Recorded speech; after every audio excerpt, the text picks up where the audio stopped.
Okay. I don't do this ever. I'm trying this because it might be fun.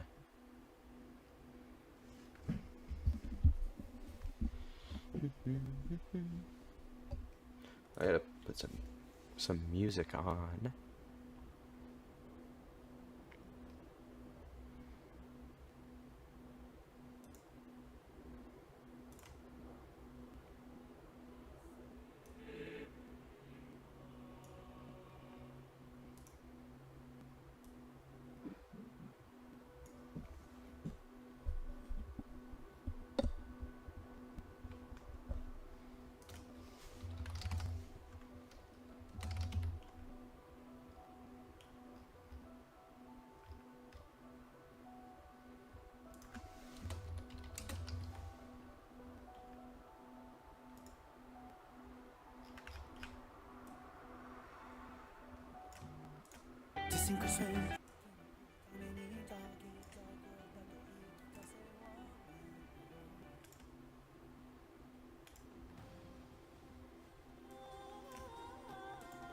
Sure, alright, whatever.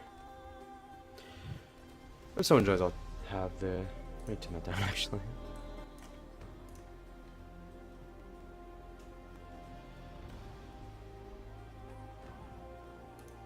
So I want to share. Boom.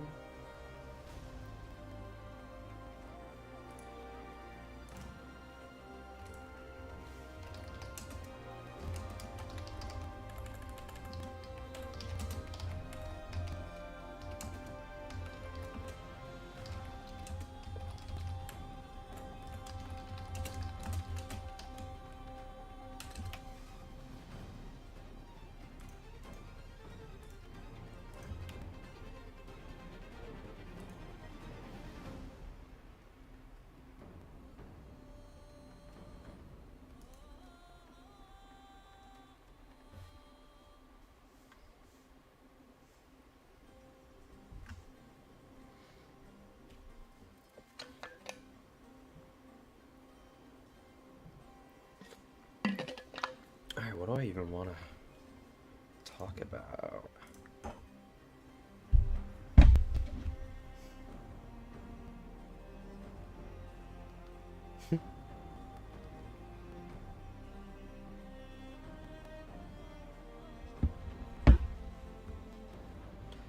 So does OBS have a way? I want to try this. If I just dragged... Ah, no, it doesn't work. I wish OBS was cooler.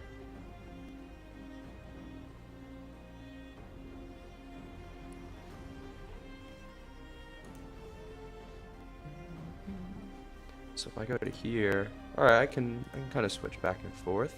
Hello? Hello, hello.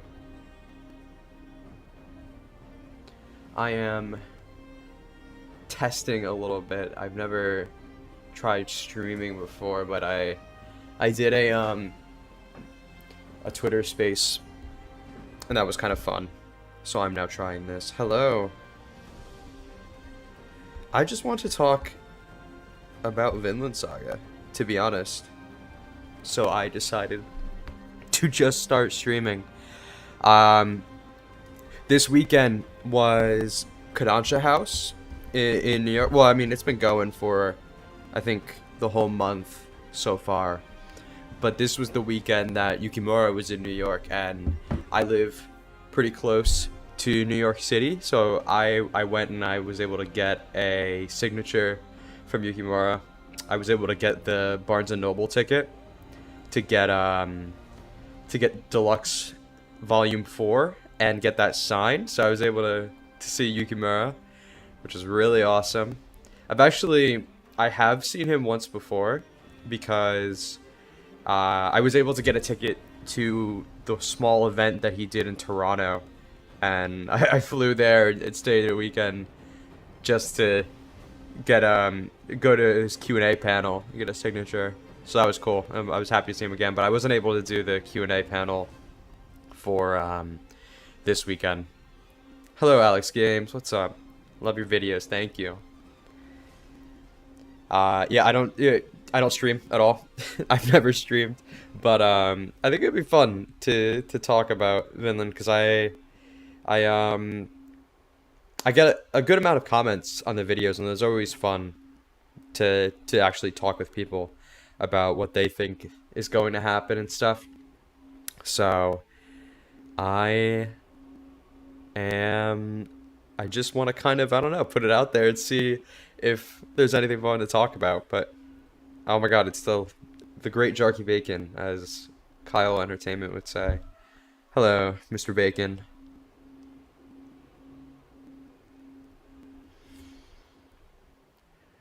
Kodansha House was pretty cool. Jarky Bacon, why were you not coming to New York City? You missed out. I don't know if all of you have gotten to see what the Vinland stuff at Kodansha House was. It wasn't a lot. Um, Akira and Attack on Titan both got these little like I don't know, they're kind of little little. They're not even games. They're mostly just photo ops. But there was a really cool Akira bike slide thing where you would, I didn't do this. I saw a friend of mine did it though, where you can essentially get on you get on a bike that's like kind of against a green screen, and then they play a little clip and then take a picture of you while they're blowing like a fan on you, and then they send you a full video of you edited into the Akira bike slide scene, which looks so funny. I didn't do it. I kind of wish I did, but I didn't want to wait on the line. It was kind of long. But the other one was even sillier. They had this essentially big diorama of Shiganshina from Attack on Titan, the like the outer enclave where Eren lived, and you were given these full body zip up colossal Titan suits, and you peer over the wall and put your arms up and go ah, and they and they take a picture. It's so silly, so silly. And then the rest of it was pretty much just a store. You know, they had manga volumes for a lot of the big Kodansha stuff, and then on certain days they had merch. I had to actually go back a second day to get the merch because the merch, they weren't selling it when I was there on Thursday for some reason. So I went back on Saturday, and I was able to get I think this is like the first ever official Vinland Saga shirt. It's a Kodansha House shirt with Thorfinn on it, but I don't think there's any other official Vinland like clothes like this. So that's pretty cool. And I also got a tote bag which had like the same Thorfinn JPEG on it.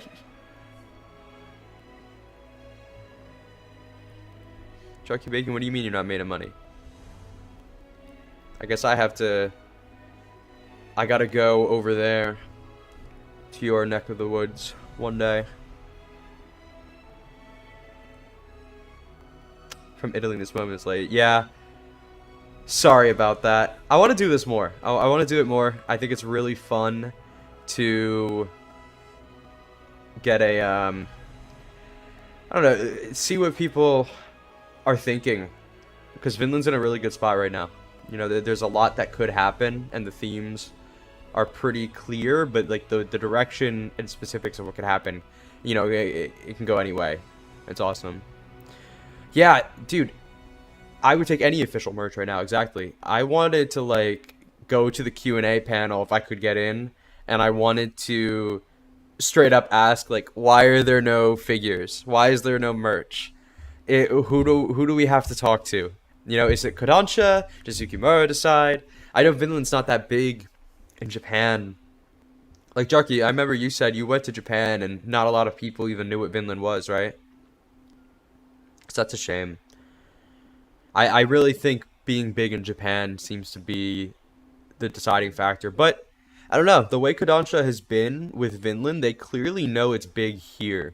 You know, that's why they're doing the big deluxe books, and that's why, they probably had Yukimura come to this event. I mean, they had a couple other authors, but oh yeah, that's the official $1,000 statue. That's the Thorfinn and Thorkel one, right? Where like Thorfinn is going to stab his neck. That one looked pretty insane. But the thing is, we also had that. I think it was like $100. The Thorfinn like figure, but it was lame. I don't know if it's just me. Maybe I'm too picky, but that figure was just not for me because one, it has like joints, right? It's like an action figure, and that's not the kind of thing I'm looking for. And yep, Alex, I was about to say exactly that. The problem too, I like the prologue, but I'm not in love with the prologue like I'm in love with the rest of the series. The prologue, to me, it represents the lowest point in Thorfinn's life. Why would I want to continuously immortalize that part, you know? Like, I was hoping after season 2, we'd get some kind of season 2 stuff, but yeah, it's all prologue Thorfinn. Even the Kodansha House shirt, the prologue ended like what? Probably like what, 15 years ago, maybe, probably more.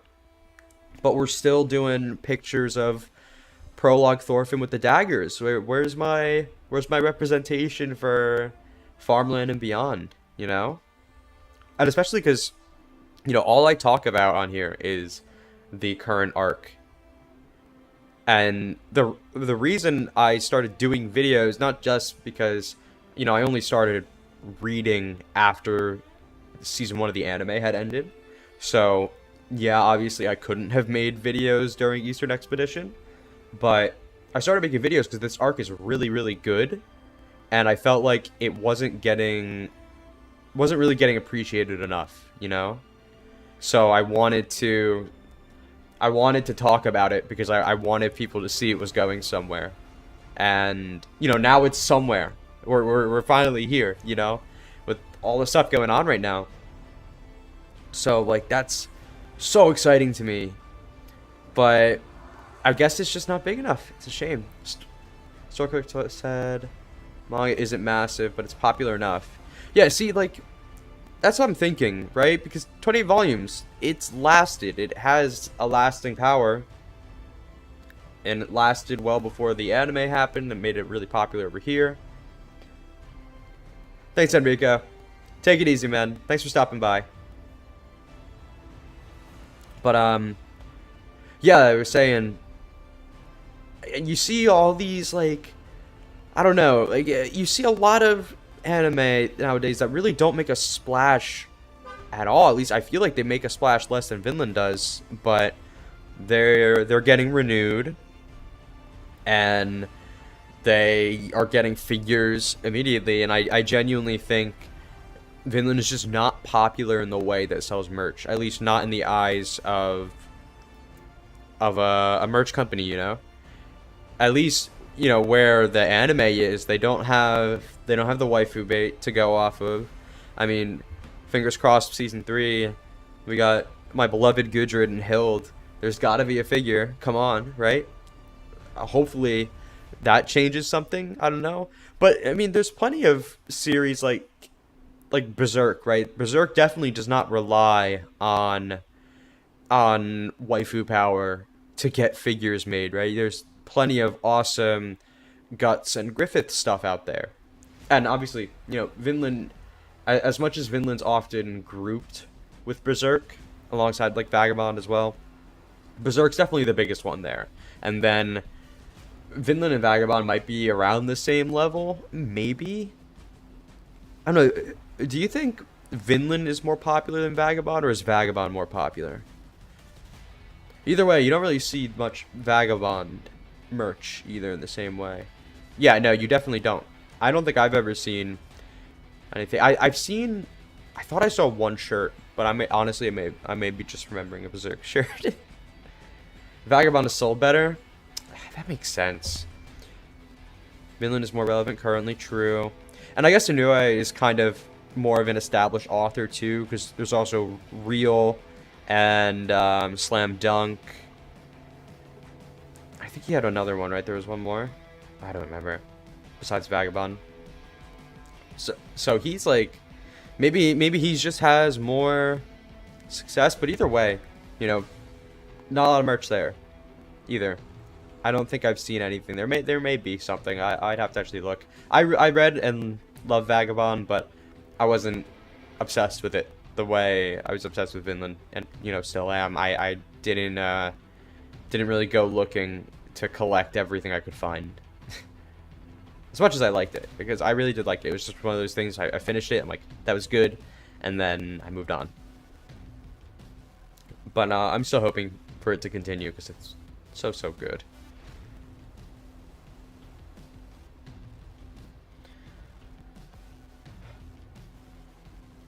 Pretty excited to see Baltic in anime form.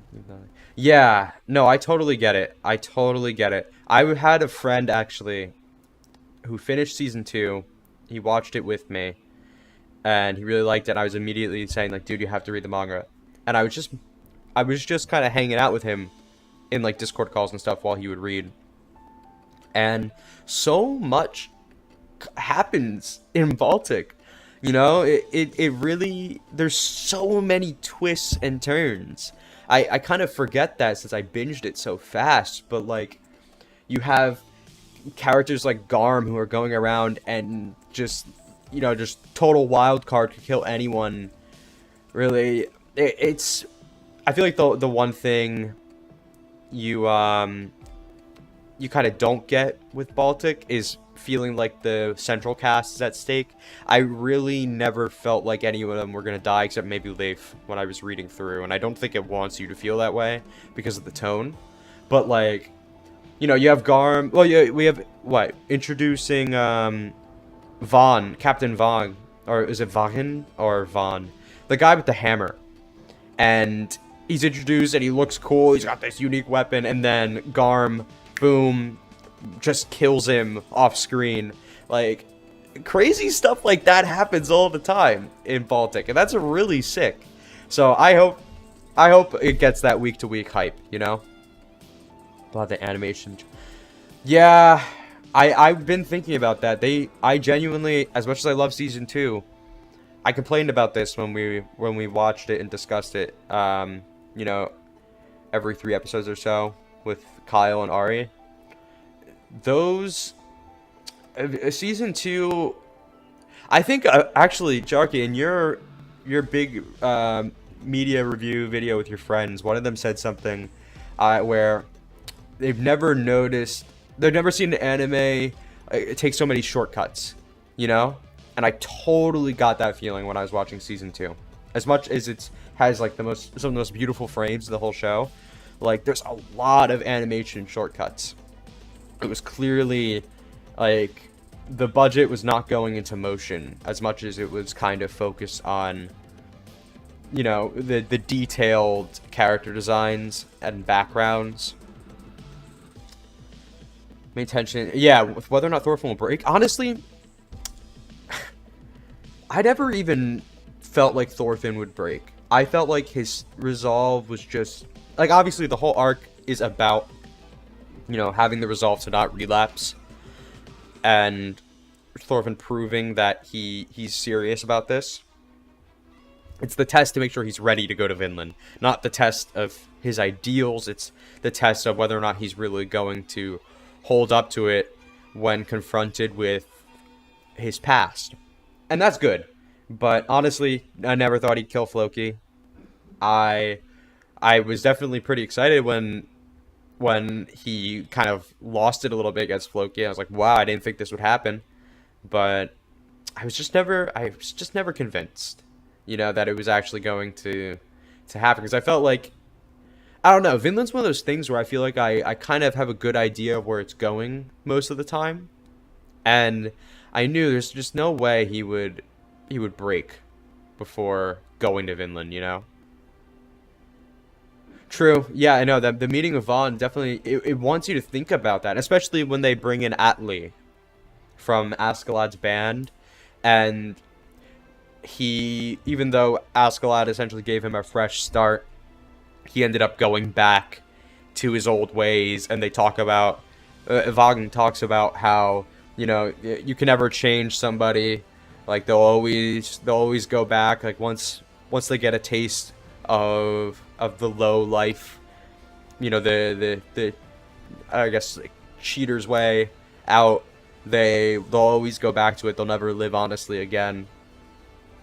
So it wants you to think about Thorfinn breaking. It's clearly about that, but yeah, I was never convinced in that tension as much as I was emotionally invested. I think that's honestly one of the bigger flaws of Baltic. Just like Saul Goodman, dude. Yeah. He just can't help himself. Exactly. Yep. Yeah, Better Call Saul, man. That's another one of my favorites. Absolutely love that show.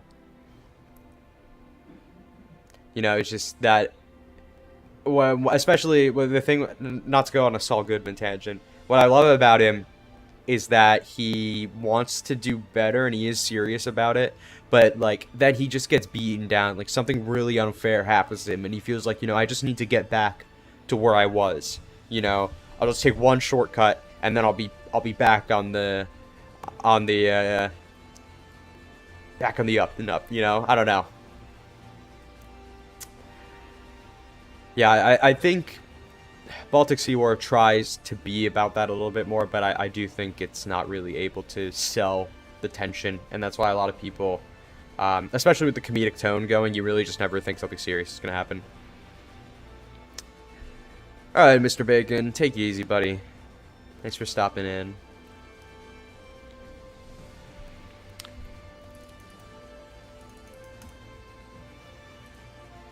Oh, man. So we got a new chapter coming soon, right?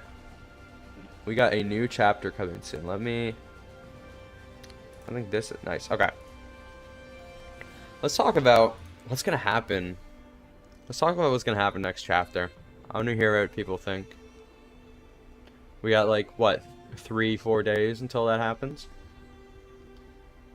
I mean, all of this was crazy. This stuff with Ivar, I'm still in disbelief that a central character died like this. Because, you know, Vinland also, it often gets put in the same conversation as like Attack on Titan, where people talk about how, oh, the stakes are so high, anyone could die at any moment. But Vinland is very careful about killing characters, you know? Like, central thematic characters, they don't just die like nothing. Every character death has been with meaning, meant to progress the story in some way. Vinland's not the kind of series that just kills for shock, you know? So just having Ivar, especially, who, you know, when we started this arc, Ivar was the one everyone was like, oh, this is our antagonist of the arc. To see him be like ended is crazy to me. And this last line was so good. All right, do we expect the momentum to keep up like the last one did? Yeah. I don't know. That's what I'm thinking. Because at any point, Yukimura could just decide, let's switch to the Thorfinn perspective. And that is going to be big. When we go back to the Thorfinn perspective, that's going to be when Misek Pichwe and Nisquaji and Polmuk are coming back to him. And Misek is going to have to talk with Thorfinn and come to understand what he's done. So when we go back to that, that's going to be really massive. That's going to be a huge thematic resolution to an extent, you know? So I don't know if this is going to be where we cut it off, or if we're going to see Vargar get to shore now. Oh, it's hard to say. But what scares me, obviously, there's no way characters like Bug Eyes and Einar would die off screen, right? But, I mean, look, they're in the fort. Like, what can we... Where's Einar and Bug Eyes? You know, it's scary. But up on the wall, I guess maybe they fell back up there. Who knows? Do we know if it's delayed or not? I was thinking about that because Yukimura was in New York this weekend, so he may not have had time, you know? But I don't know. I would assume the deadline for publishing was probably before this weekend. You know, because they have to actually print the magazine. So he would have had to finish the chapter before leaving for New York. So I guess we'll find out, but there was no announced break. I think both AOT and Vinland do a good job of having stakes high, but yeah. You know, the authors won't kill some. Exactly, yes. People talk about Attack on Titan that way because, you know, a bunch of characters died within, like, the kind of introduction of the story before. Like, once you get that core cast and you realize, you know, who's your long-term characters and who aren't, we're not just, like, Connie's not just gonna die randomly, you know? Like, it's important when these characters die, but yes, it establishes this feeling that people can die. But I think people people really hyped it up like it was going to be like anybody could die at any moment. But you know, a real I feel skilled author can establish that kind of feeling. But you're not actually just killing characters willy-nilly, because for a character death to really work, at least for me, it has to have some kind of thematic purpose. And if you're just killing characters for shock, like Jujutsu Kaisen, you know, it just doesn't work. I don't feel it. Look like Thorfinn. Thanks, man. It's been so long since we saw Thorfinn. It's gonna catch me off guard when we see him. Yeah. Yeah, yes. I think, like, very soon, I mean, I've been saying this in the videos too, very soon the illness is going to hit the new force. Because it didn't take too long once Polnuk had come into contact with that rat, because we saw when that happened. It was kind of nonchalant, but we saw it happen, or at least the hint that it had happened. And disease hit him, spread, and then he recovered, and then we saw him again. So that happened very quickly. I could see the new force starting to show effects of it as soon as the battle here at the wall resolves. Either that happens to resolve this and help the Norse get a little comeback in this battle, or it happens overnight after this battle and Vargar is able to get them back. But Vargar is definitely going to come in and because he's a Yums Viking, you know, he appreciates Thorfinn and Thorfinn's beliefs, but I don't know if he's one to be like, no, I'm not going to fight them here. I think he will fight, to be honest. So I think he will obviously be a big part of driving the forces back and out of the wall. But the disease has to, I think, ultimately make the new fall back.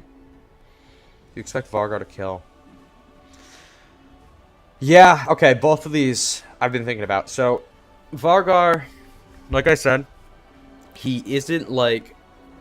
He's not full-on pacifist like Thorfinn. He is a former warrior, but he didn't go through that same journey that Thorfinn did.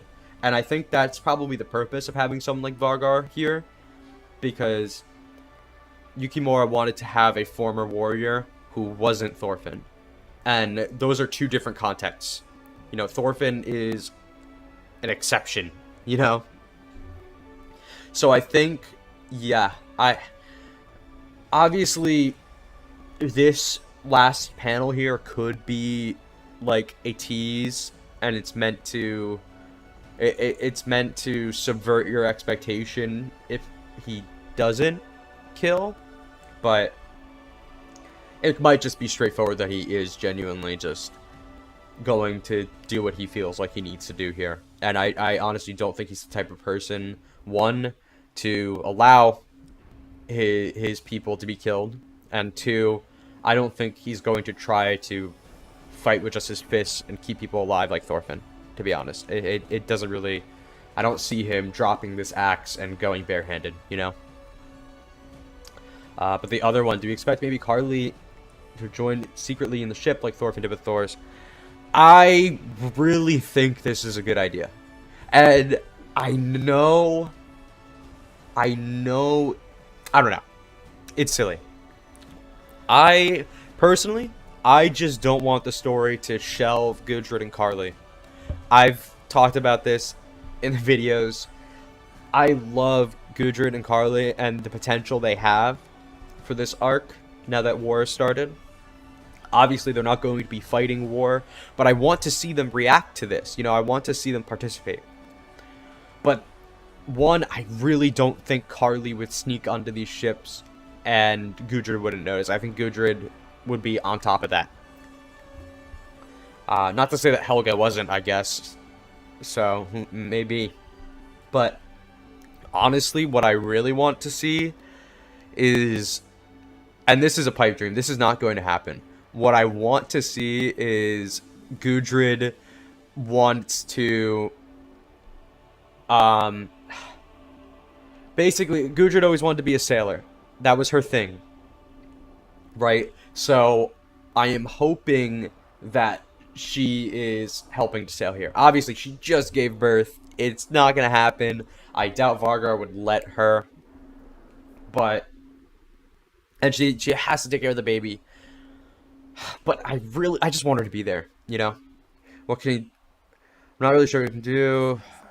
Yeah, I know. There's really not much he can do, exactly. They're not fighters. They're going to just be out of place here. And the reason Gudrid and Carly are able to kind of exist in Baltic Sea War, one, Carly is with Bug Eyes just off the sidelines. And then Gudrid is kind of protected by the lighthearted tone of the arc. Put Gudrid in a dark war arc like this, and yeah, Yukimura kind of can't excuse the fact that she's going to be okay. So I get it, but Gudrid just has so much potential as a character, and I don't want her to end the story not having a purpose in this arc besides being the mother of Thorfinn's child, you know? Because I really love Gudrid. And obviously, Carly, we have the whole mirroring young Thorfinn thing that people have been pointing out very early on. And how I feel the corruption of innocence is an important theme to this arc, too. Obviously, Carly being here for this really could work. But, yeah, he'd have to have snuck on. That's the only way. Yeah, Einar got the good end of the stick, man. I remember people thought Einar was just out of steam because Baltic Sea War, he just had nothing to do. And now he's probably the second most important character in the story. And honestly, like, one of the best written characters in the story. This arc really does him justice. I'm so happy, and I really want the same for Gudrid. I want every main character to just have a clear thematic purpose, and if Gudrid's purpose is just to be a mom, that kind of sucks, in my opinion. Gudrid sailing one final ship for Thorfinn. Yep. I would like that, and you know why? Let me go over to... What chapter is it? I think it's 167. Dude, I'm so good. This conversation where Thorfinn's talking about his nightmare and no one's there to help, and she says, I'm going to be the one to help you. And the way this got focused, this has to be important. She has something to do here.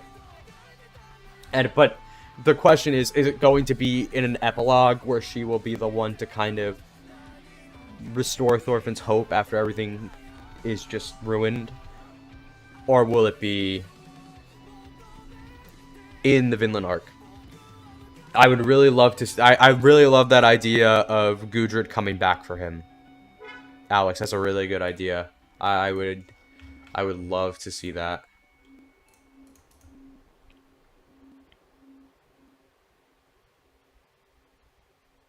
Someone's been, yeah, that is why Einar is so good. Exactly. Seeing all this Ivar taking place, I'm afraid for characters like Polmuk. I'm very afraid for Polmuk. Because what's so scary about Polmuk to me is, I talked about it in chapter 205? Not too much. It's probably 203. Nope, I'm wrong again. 202. Yes, this chapter. Okay. So at the end of this chapter, when we find out what happened and that the disease has hit the Gitpi tribe, you have this scene here. Chief Gitpi is put to rest, and Polmuk blames himself. He feels such a strong duty towards his people, and he's the one who brought the disease to them. He's the first one to get sick. He's the one who was pushing for the Norse to be part of coexistence with them. He feels a lot of personal responsibility, but what we saw when Thorfinn was in danger, Polmuk was still doing right by him, and because he believes in that Thorfinn is his friend. And a lot of this could change though, because if once the main force gets hit by the disease, if the Norse decide we have to go kill them, we have to put an end to this so they can't come back and get us later, they go on the offensive, and then all of a sudden Polmuk and the tribe that they were friends with are now being attacked because they're new. Even though they're not the same people who attacked the fort, they're going to be treated the same because the Norse are angry. The Norse want revenge. And Polmuk is absolutely going to get dragged into that. And I've always been picturing, like, since we really got into this, I've been picturing Einar fighting Polmuk. I'd like to see, I mean, obviously it'll break my heart, but I would like to see Polmuk have to fight somebody that we know, because of just how everything turns out. Because the idea of brother fighting brother, friends fighting friends, that was explored a bit in Baltic, and I think that's an important part of this whole arc and talking about war, because it's the deterioration of everybody's will to, do the right thing and be cautious, and try to communicate. That we're going to lose that because the Olnu were hurt by the disease. Now the Norse are hurt by the attack, and then the Gitpi are going to be dragged into it because the Norse are hurt and they're going to want revenge. And if Polmuk decides, for the sake of his people, he needs to fight and he needs to get the Norse out, that will put him in direct conflict with Einar, and now all of a sudden friends are fighting friends, and we're very rapidly approaching that.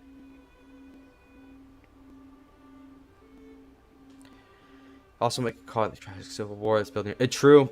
Yeah, we also have the entire thing going on right now in the background of Gauki claiming the sword, and Misek losing control, and Muin is kind of losing his control too over the army. They're starting to doubt him.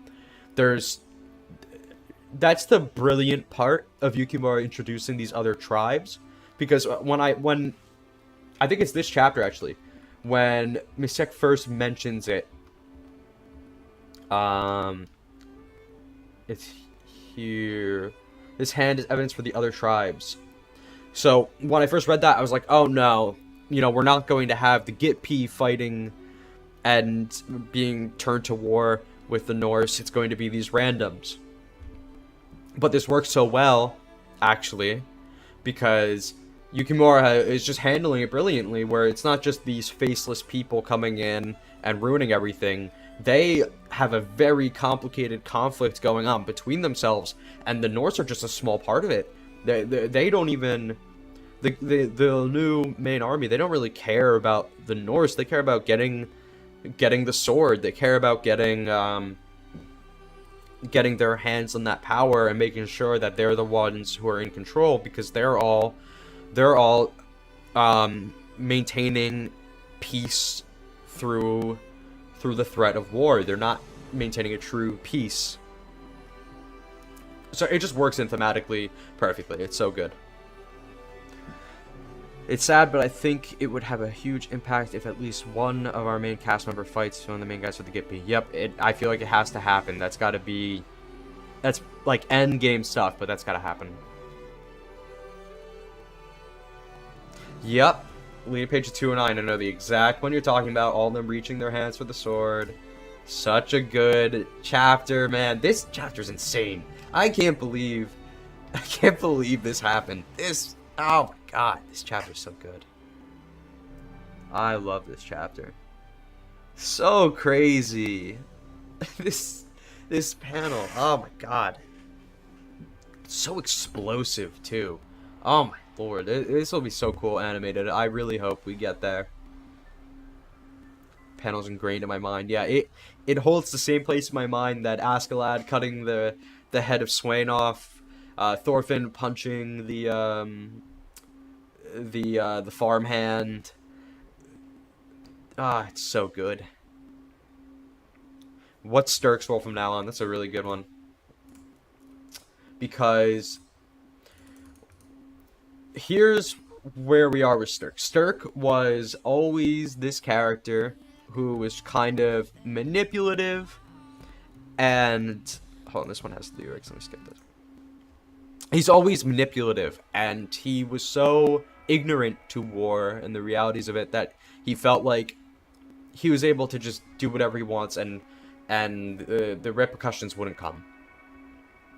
And now we've seen since 209 all of that crashing down on him, and he has been completely broken. His will and his cleverness is just gone.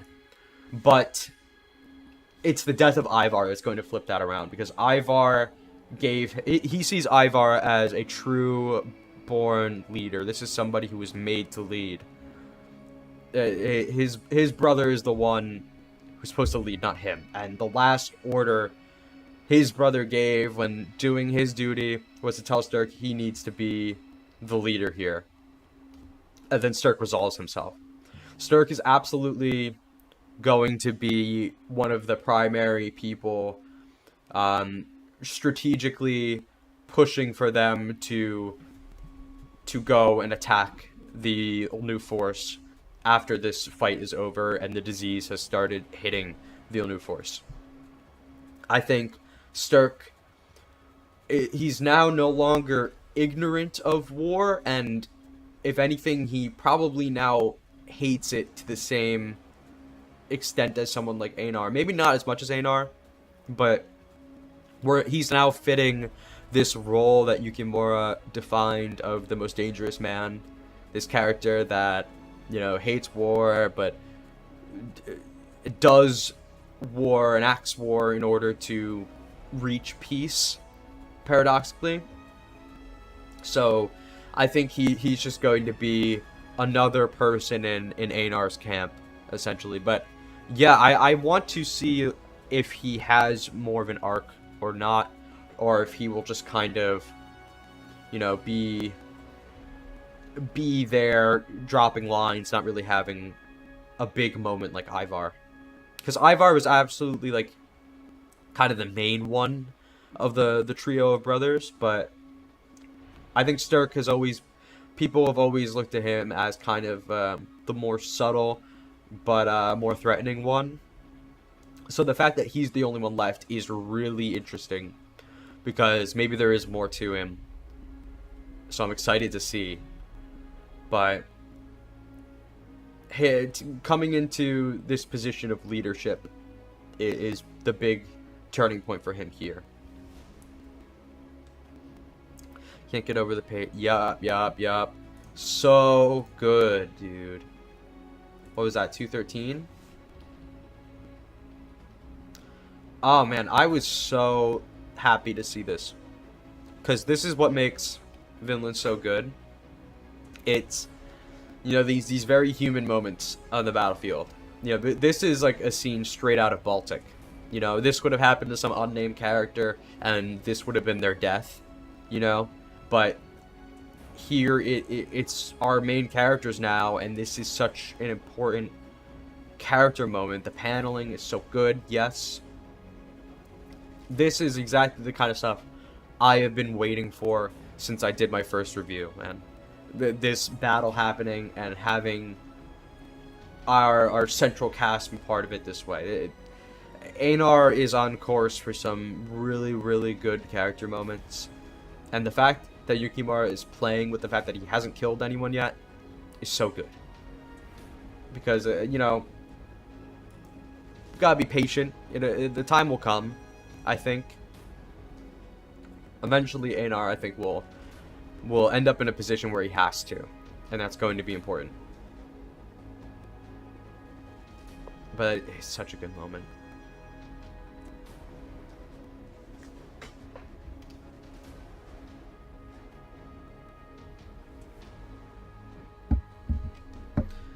Bug Eyes is definitely going to have a moment. Yes, because... I mean, actually, it was last chapter. Like, this chapter, we already set up, you know, his conversation with Einar here on the wall was so good. And I talked about that in the review video. But we also have Nisquadji. There's no way this arc ends without him and Nisquadji coming back together again. And I think he will make some kind of selfless choice for her sake. And, you know, the arc started with him having that relationship with Freya, I believe. It was Freya. And, you know, it was a very shallow relationship, and she just took all his money and left. And Bug Eye's actually finding somebody that sincerely cares about him, a genuine connection, is really important for his character. And I think it will push him to make very significant choices that go against what he normally would do.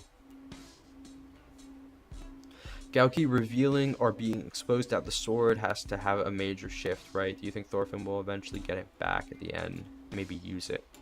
I don't think Thorfinn will use it. Honestly, I don't think the sword ever leaves the hands of the Olnu at this point. I really don't think it does. Because I think that's just going to be the catalyst for just all hell breaking loose, where that ultimately, you know, forces the, or gives some Norse the chance to escape, because something's going to happen. The water's gonna boil over, and they're gonna start fighting each other and the Norse, while the Norse are trying to deal with them. And it's going to be, I think, this one last shot of just the absurd messiness of war, just a complete hellscape of death. I think that's what the sword ultimately is going to spark. Nobody's going to end up coming up the other end of winning with that sword. But I don't know. I don't think... I don't know if this sword is going to be broken or something. I don't think it's going to continue to exist after... I don't know. And we also have that whole thing that Yukimura talked about Ivar's sword potentially being fake. We talked about that in an interview. He said, like, it's the Uffelbert sword, I believe, and it's supposed to be a really high-end sword, but there's a lot of, like, you know, kind of counterfeit versions of it. So we could only really know that his, well, we would, he said, he said rhetorically, is Ivar's sword fake? Well, you'll know when it breaks. So that kind of sounds like he's saying it is fake, and you'll know it for sure when it breaks. But it could not be. It's certainly possible. It may have been a weird translation. But I do wonder if that's going to play a role. But I mean, the way it completely went through that axe and destroyed Ivar's hand, I'm pretty sure it's a real authentic version of the sword. Gauki's death should have a last panel of him with the sword next to him. Yeah, I'd like that. Yeah, he's like still holding on to it, still grasping for that power. That would be very good. That'd be so good. There's so many little things like that could happen. A lot of these character arcs could go in a lot of ways. It's so hard, I think, for me to predict what's going to happen moment to moment. I feel like I have a really solid grasp on where the story's ultimately going to go and what the themes are, what the messaging is, and how it ultimately ends. But the process of getting there, anything could happen. I have no idea what's going to happen with Hilde, but I feel like, you know, with the whole tease of her choosing to kill Ivar or Misekwe, at least seeming to choose, before Thorfinn kind of gets in the way. I think that's an important decision for her to make, even if she didn't end up being able to go through with it. And I want to see that followed up on. We've been talking about both sides of Thorfinn and the war, but honestly, predicting what comes after is near impossible. Yeah, yeah, exactly. Like, I can guess what will happen next chapter, but as for specifically what's going to happen to every character, like, I could definitely predict that Einar is going to end up killing somebody. Einar is probably going to end up dying, fighting to protect Arnheid's statue. That's my guess. I mean, like, deciding who will die or not, I don't know. If Yukimura is going to go, like, pretty dark and pretty much make Thorfinn the only one who escapes. Like, having Gudrun and Carly out now, we're only left with these characters that we have no way of knowing if they'll live. Because Gudrun and Carly, alongside Thorfinn, are the only ones that we know historically live here. Einar, Hilde, everyone else, these are all original ahistorical characters. So we are only left with people who can die plus Thorfinn. So if that means Thorfinn is the only one who gets out, that is just ridiculous. And there's also, of course, the insane theory that scares me that that Bug Eyes is the Thorfinn that escapes Vinland and the real Thorfinn dies there. Terrifying theory, and I hope it's not true.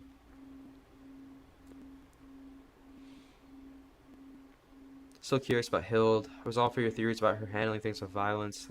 Yeah, Alex, it's cool that you were around for those. Yeah, there was a good stretch of time where I thought Hilde was being set up to be the catalyst for something, because I'm almost curious if Yukimura changed his mind because he felt like that kind of wasn't fair to Hilde, and I think the way war happened was a lot more organic this way, so I'm pretty happy and I wouldn't change anything. But anime only watcher, manga is going very strong, but get out of here. You're gonna get so many spoilers. Get out of here. Oh god. I'm gonna edit the title. Vinland Saga manga. Don't get spoiled, buddy. Yeah, it's peak though. It's peak. Go read it. But yeah, I really thought Hilde was being set up for something big there, and it kind of fell off. But I really like the idea. Either it still plays into the idea that we're still going with, because it essentially ended up being Einar instead of Hilde, though. But my theory overall was that, you know, we have characters on Thorfinn's side who agree with him, but they're going to make different choices because of their past traumas. That was my theory for Hilde, and that's exactly what happened with Einar.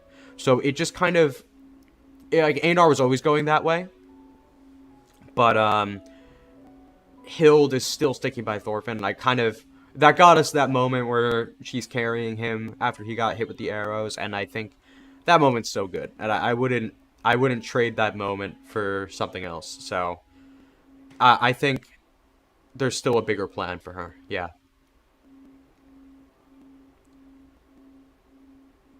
For me, it's well. Let me say first. I'm just glad to see people discussing the series. This is like all I talk about, man. This is such a good arc. The where the manga is currently is so good. It's super worth reading, and this is the best time I think to read month to month because so much happens in every chapter. For me, it's really hard to predict Hilde's path, unlike Einar. The Einar, some things have been set up. Yeah, exactly. Hilde, I thought we had a clearer picture, but now she could go anywhere. So who knows? Hilde starting, it would make sense. We would have accepted it, but the way it feels more organic. Yep. Especially having Gauki just show up and be a total wild card was so good. That was so good.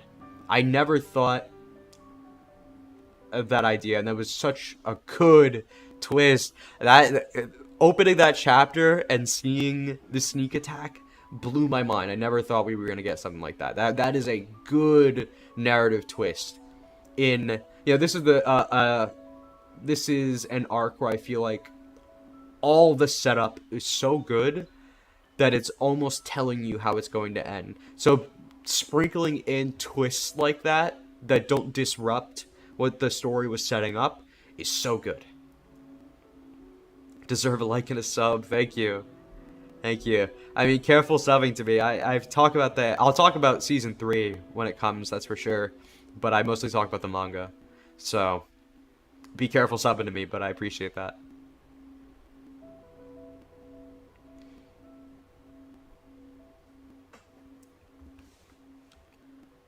Cordelia is so cold. Oh my god, Cordelia.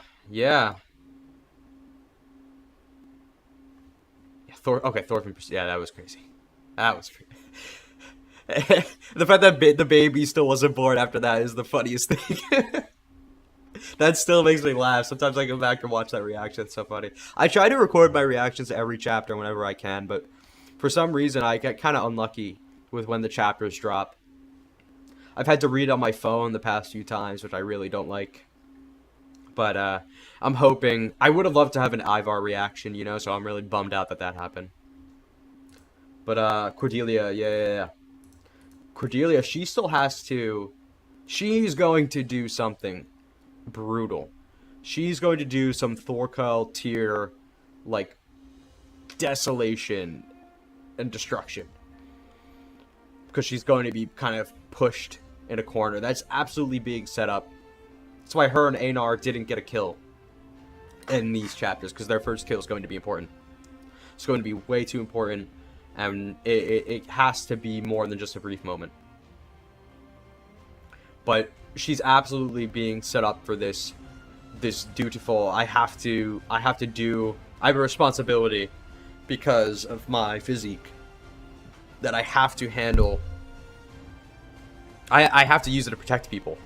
You know, it's going to push her to do something, and it's going to break my heart because she's very, very good-natured. I think I pointed this out in the video. The juxtaposition. Well, that's not juxtaposition, is it right? The kind of parallel, I guess.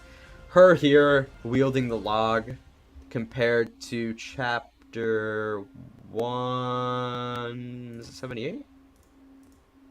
No, wrong chapter. I think it's actually 187. Yep, this one. Where Nisquadji gets scared by Ivar, and she runs into Cordelia like this. Just the difference, Cordelia's like expression and how we perceive Cordelia here versus Cordelia here. Just way more intimidating. You know, that this change of context. It's really good. This manga rocks. I love this manga.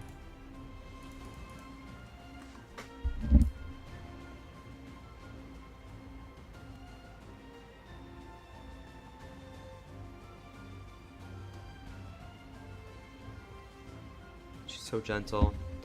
Oh my god, yeah! That was so good. That was so good. I can't believe those chapters. Oh my lord. What was it? It wasn't this chapter. Actually, it was what, 20... I guess, did the conversation start this chapter, or was it, God, this chapter's so good. Oh my god. Okay, yeah, I guess it was this chapter. Oh my god, yeah, the final moment of happiness that we had. Oh, that makes me so sad. Makes me so sad. This was crazy. This was insane. This is like Vaughn getting his head chopped off level of, oh my god, this is not going the way I thought it was. I think Gauki was only introduced, what, eight chapters ago? Yeah, 8 chapters ago. I can do math. And he's like critical to my perception of how the war is going to progress. It's brilliant. The fact that Yukimura was able to so casually introduce these characters and integrate them in so well is so good. We will leave Vinland, so please do not attack. Yeah. Einar turning sideways. Yup. I immediately noticed that when I first read it. That was so good. Because he's the only one there who's not aligned with Thorfinn's choice. He's completely disoriented by it. The fact that his face, his expression here is so prominent in this panel, in this whole page here. This is so good. It's so funny. This chapter dropped, and the translation team said they're going to be a bit delayed getting this chapter out. And I was super anxious seeing what Hilde was going to do, so I was really scared. And I read this chapter with... I bought it in Japanese, and I read this chapter using Google Translate on my phone. So I was holding up the phone camera to the screen and having it automatically like translate on my phone. So I was struggling to read this chapter, but I was so hyped reading it. Seeing Einar react like this made me think, oh my god, this story is so good.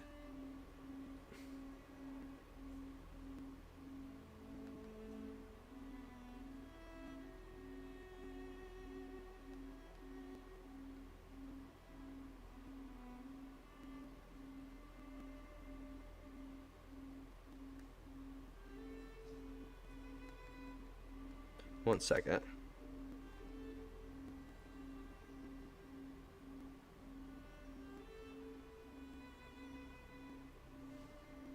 Okay. The group of chapters of Thorfinn and the gang at the meeting and the stuff with Cordelia back home was probably the most nervous I've...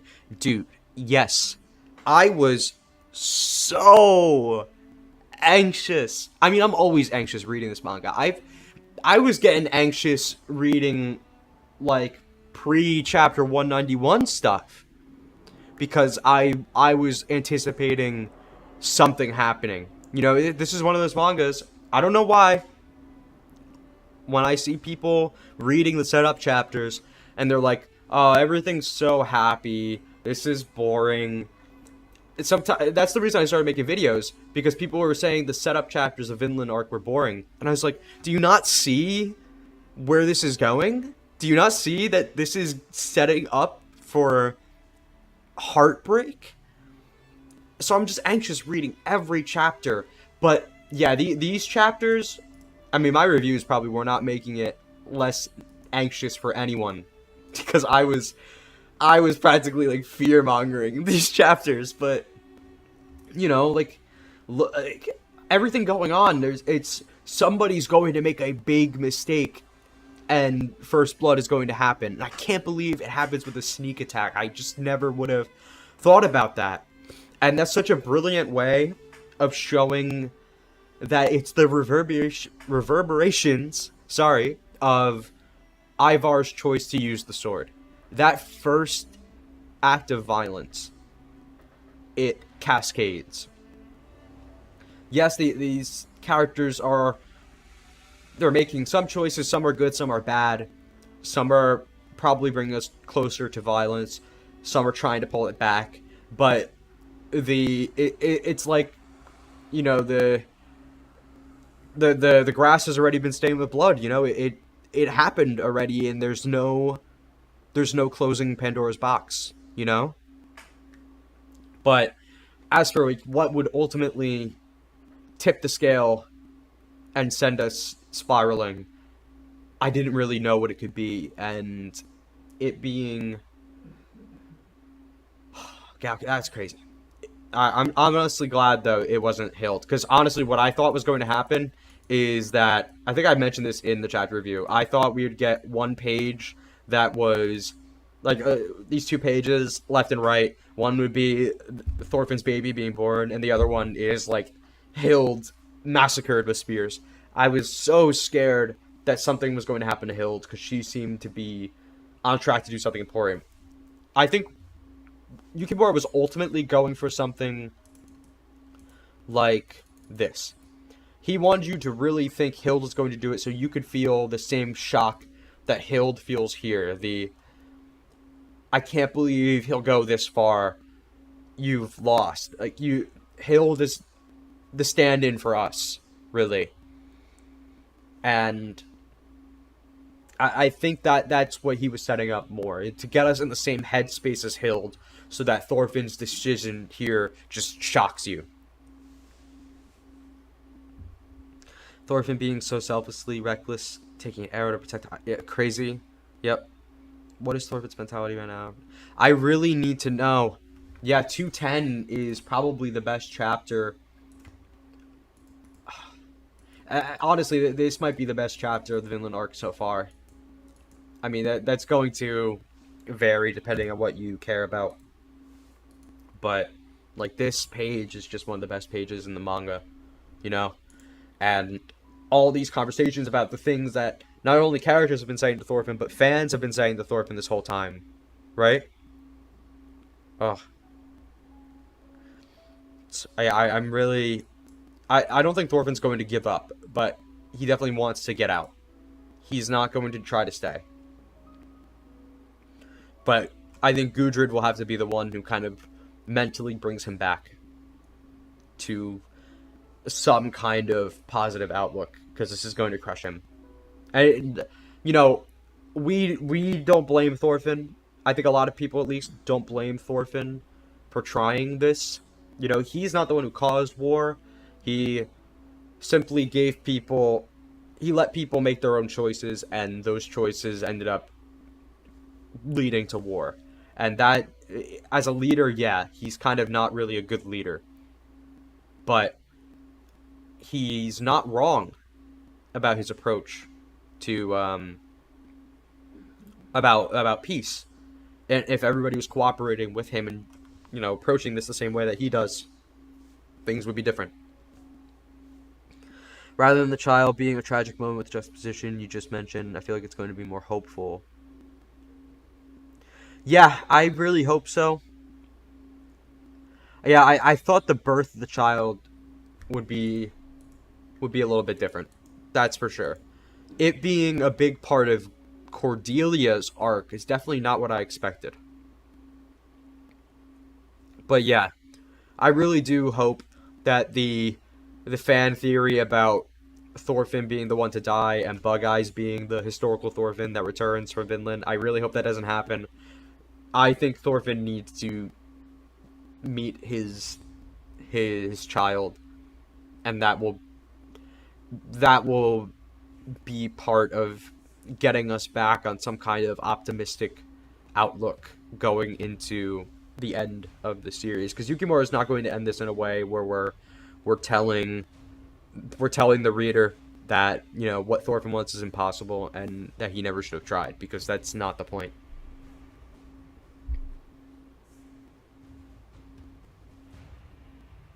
Yeah, I mean, the Cordelia moment works really well with the baby. Either way, it definitely works.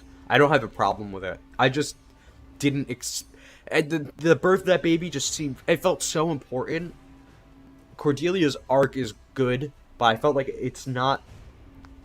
It surprised me, you know, that the baby's birth was played alongside Cordelia, because I don't know, the baby and the birth of life. I was just really hung up on that life and death parallel, but you know, that's kind of like low hanging fruit, I guess, in hindsight. Maybe I kind of jumped for low hanging fruit a little too much. Who knows? I don't speak English, but still here. Hello. Well, thank you for coming here either way. If you have any thoughts, we're sharing thoughts. I don't know, what is your primary language? If you're able to understand what I'm asking. Unfortunately, I think once the manga ends or anime catches up ends as well, people won't. I am worried too. A while back, Yukimura talked about how he was struggling with the ending, and that's why there was a lot of delays. And people were talking about it like, oh my god, he hasn't been thinking about the ending?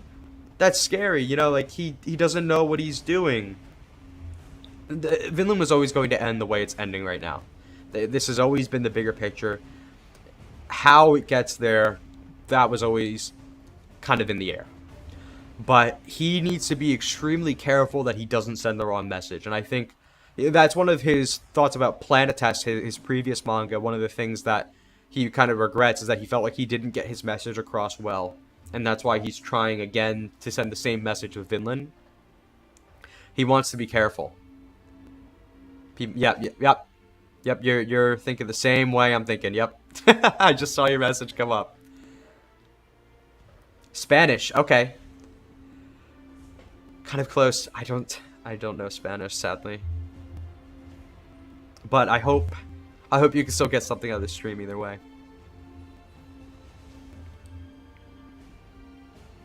Yeah, he does not want a repeat of Planetes. As much as I think if you go back and read Planetes now, you could see where he was going with it. But it's tough. It's tough because I could see why if you're reading Planetes without the context of Vinland Saga, because Vinland Saga goes so in depth with this idea as compared to Planetes. Planetes, you could be kind of tricked into thinking it was sending more of a generic love romance message rather than love, you know, agape love kind of idea like Vinland does. It is ultimately going for that, but it's not long enough to go in depth. I also prefer live on YouTube rather than Twitter. I mean, when I went live on that Twitter space, I was like outside a wedding venue just walking around because I was bored and a little drunk. So I didn't make for a good Twitter stream either, to be honest. Still haven't read Planetes yet. Not sure why. I love the style of his writing. Yeah, Planetes is interesting. If you liked how Baltic Sea War felt, I think you'll like Planetes. It is more like Yukimura being a bit lighter in tone and just kind of having fun, you know? Yeah, my connection was terrible. Yeah, oops. I chose a bad time. But, I mean, the fact that I tried that is the reason I decided to do a YouTube stream today. Because it's a lot of fun talking about Vinland. Well, I'm going to get some water. I will be right back.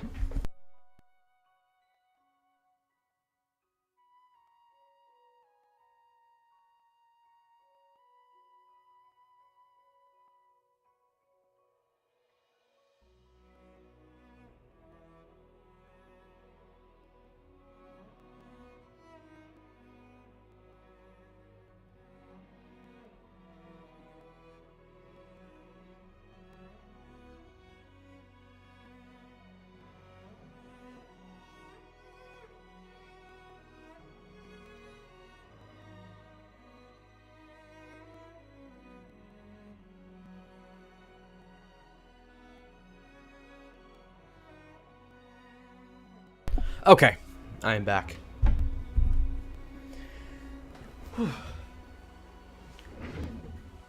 There's definitely a kind of parallel with Baltic Sea War and Vinland Arc. Both leaders, Thorfinn and Balder, are far removed from the conflict. Yeah, that's a good point. I didn't think about that. That is a really good parallel. That the war is so far out of Misek's control now, and he doesn't even want it. That is so similar to Balder. Wow, that's a really good point. That's a really good one. Need to see them talk next chapter. Yeah, I would love it to be next chapter. I think we'll probably get a little bit more of the Vargar stuff, because the thing with that Thorfinn conversation is that it kind of needs to happen. I feel like it's gotta kind of coincide with Thorfinn being dragged back into the conflict, because the Norse, I mean, in my theory of where this goes, the Norse are going to be the ones who go for a counterattack, and that drags Thorfinn back into it, and the Gippy tribe into it.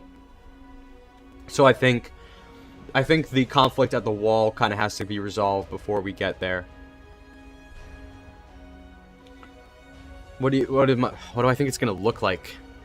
Well, I think Misek will be making assumptions. It's going to kind of be played from his perspective a bit more, you know? I think, I mean, the thing with Misek, the whole point is that he hasn't made an effort to communicate at all. All of this is just his assumptions, right? So he kind of had a glimpse of the real Thorfinn right when Thorfinn said he was going to leave. So I think that will make him willing to at least try to heal Thorfinn at Pulamuk's request, but he's still going to be pretty anti-Norse. But I think being exposed to Thorfinn at this vulnerable point, hearing Pulamuk and Nisquadji share their feelings, having Thorfinn possibly be able to actually have a conversation with this guy for the first time, I think it's going to be a huge emotional moment for Misek. Very similar in execution to the Olmar admitting he's a coward in the farm arc. Just like an explosion of tears. I think he's going to feel immense regret, and I'm excited for that.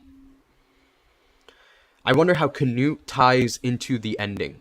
So, a lot of people want Canute to actually have an impact on the plot, you know, the Vinland arc plot. It's not going to happen. I don't think it makes any sense. Thorfinn and Canute are separate. They're going to remain separate until I think an epilogue. I would love to see if after Thorfinn returns, if Canute kind of sends him a summons, basically, and they get to have one more conversation. But I think if you read Planetes, I think you'll have an idea of how I think it's going to actually go, where the parallel between Thorfinn and Canute and both of them kind of not achieving the utopia they wanted, that's going to be an incredibly important part of the end, and I think we will get kind of a view at both of them in the kind of closing chapters. But whether or not they meet again, I'm not sure, but there's no way Canute actually comes to Vinland. The conflict needs... I assume when you say the conflict needs another case, you're saying the Thorfinn... the conflict needs, like, another battle, you know? Because that's what I'm thinking. And absolutely, there's going to be more to the war besides just one fight at the wall, you know?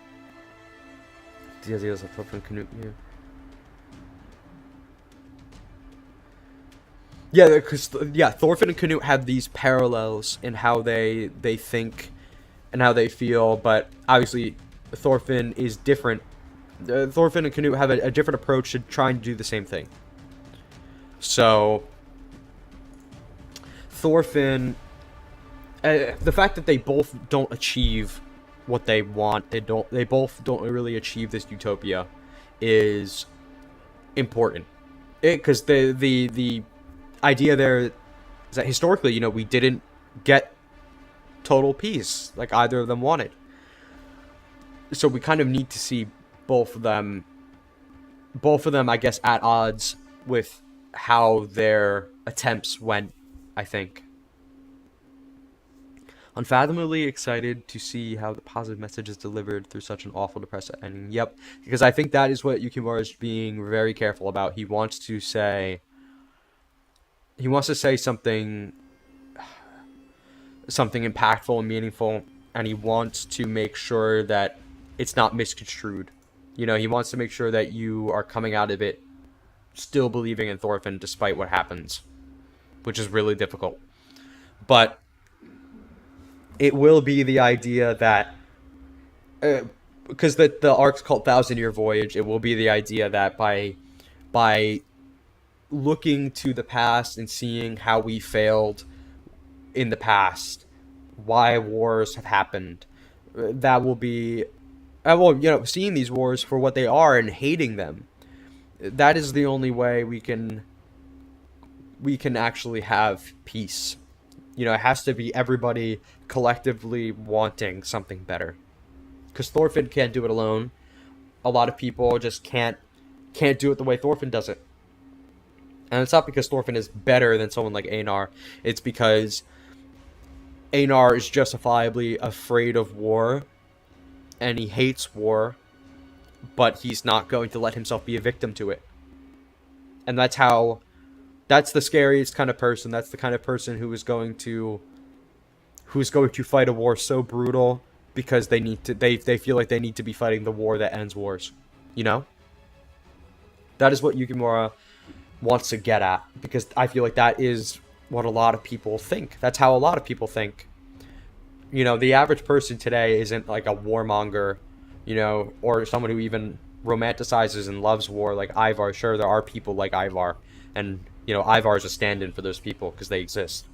But the vast majority of people are people like, I'm sure everybody watching my videos, who will say, yeah, I understand what Thorfinn's trying to do, and I don't think war is good, but he needs to accept that, you know, war is something that can't be taken out of humanity, and he needs to be prepared for it. And that's the way of thinking that Yukimura is trying to dissuade.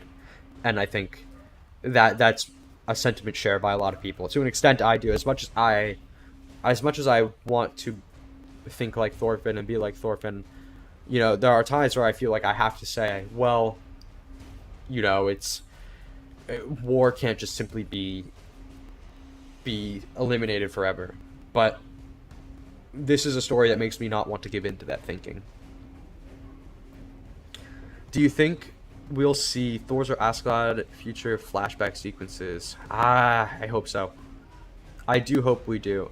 I would really like to see an Askeladd pep talk to Thorfinn one more time. Or Thor's pep talk, something like that. I would really like to see that.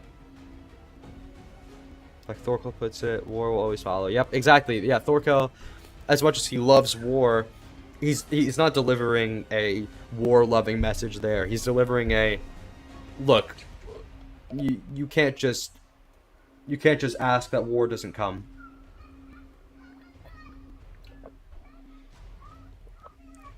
I'm still thinking about that page where Einar for a split second is distracted by a wound he presumably inflicts. Oh yeah, we did talk about that a little bit earlier in the stream. That is, like, such a good page. Definitely one of my favorites of the arc so far.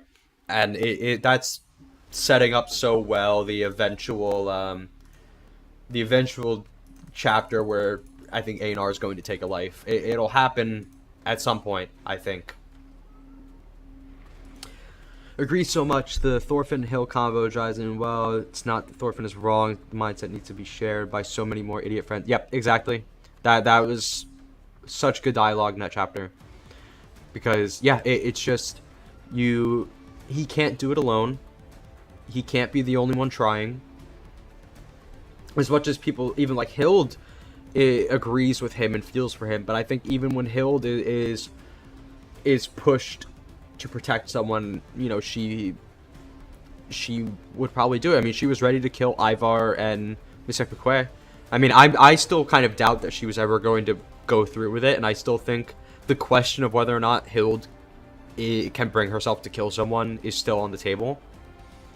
I think Einar definitely, as much as this clearly is this distraught, he's so distraught about this, I think he will end up doing it, you know? But yeah, it was so, Ryan, it was so cool seeing Hilde say that, because that's like literally the whole purpose and theme of my how Vinland Saga will end video. It's that, you know, Thorfinn can't be the only one, and to see Yukimura say the same thing through Hilde was like, hell yeah, I was right. You know, Hilde's running out of arrows when she's the most OP character on the island. True. Do you think Dilanu will find Misek, the rest of the cast in the wood, and say something? Misek is a traitor or something? Yeah, I mean, I think it's more likely that, honestly, maybe the main force does end up coming into contact with Thorfinn and Misek before the Norse counterattack, which, you know, I'm just gonna talk like assuming that's gonna happen, because I feel like that makes so much thematic sense. I am curious what would happen if they found Misek healing Thorfinn, or having healed Thorfinn, before they're dragged into the conflict. It's gonna be messy. It's just so messy. There's so much that could happen. But I think the Gitpi tribe will probably stand with Thorfinn and Polmuk and Misek. Once Misek is on the same page as them, I think the Gitpi tribe will kind of stand with them, but that won't matter when the Norse, you know, the Norse are just here to kill new warriors, and they will kind of just be out of control, looking for their revenge, and they're going to start attacking people who never had the intention to fight them. And then that's going to continue the cycle of violence. But yeah, obviously Muin's not going to hesitate. I think he has a level of respect for Misek for sure, but like he said in the first chapter we saw him, like, war, he said, this is matters of war now. You don't really have a place. Like, leave it to us now. You know, he's kind of cast Misek to the side. Yeah, there's nothing you can do at this point. Exactly. There's nothing you can do. The war that he feared, he went and started it, and now he can't stop it. And it's sad. It's really sad.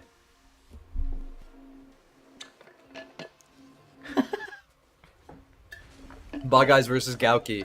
That's going to be an epic battle. I hope. I mean, I feel like Bug Eyes, you can't put him in a fight without doing a gag, you know, or else he just gets killed. But Bug Eyes versus Garm is peak, and if you don't appreciate that, you don't like fun. Will you do more Vinland content even after it ends, like going back to specific chapters? I've been thinking about that. I was thinking about doing a full series retrospective.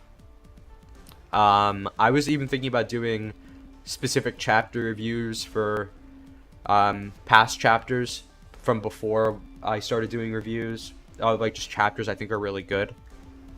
But I mean, I feel like I'm kind of setting myself up to have to do a full retrospective series or one long video just talking about everything as a complete work, because I feel like there's a lot of good points that I make in all my reviews, but the reviews are just part of a constantly changing context. To be able to talk about it in full as a complete work is going to feel different. And I'll definitely talk about the anime. The way I covered the anime before, it was season 2. I did a series with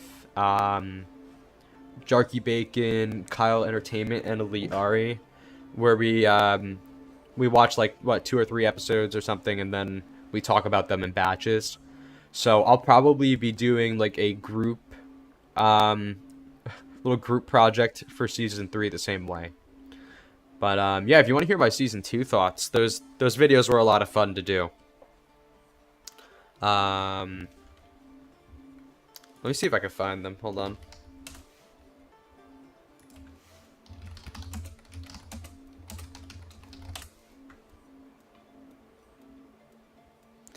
Yeah, here it is.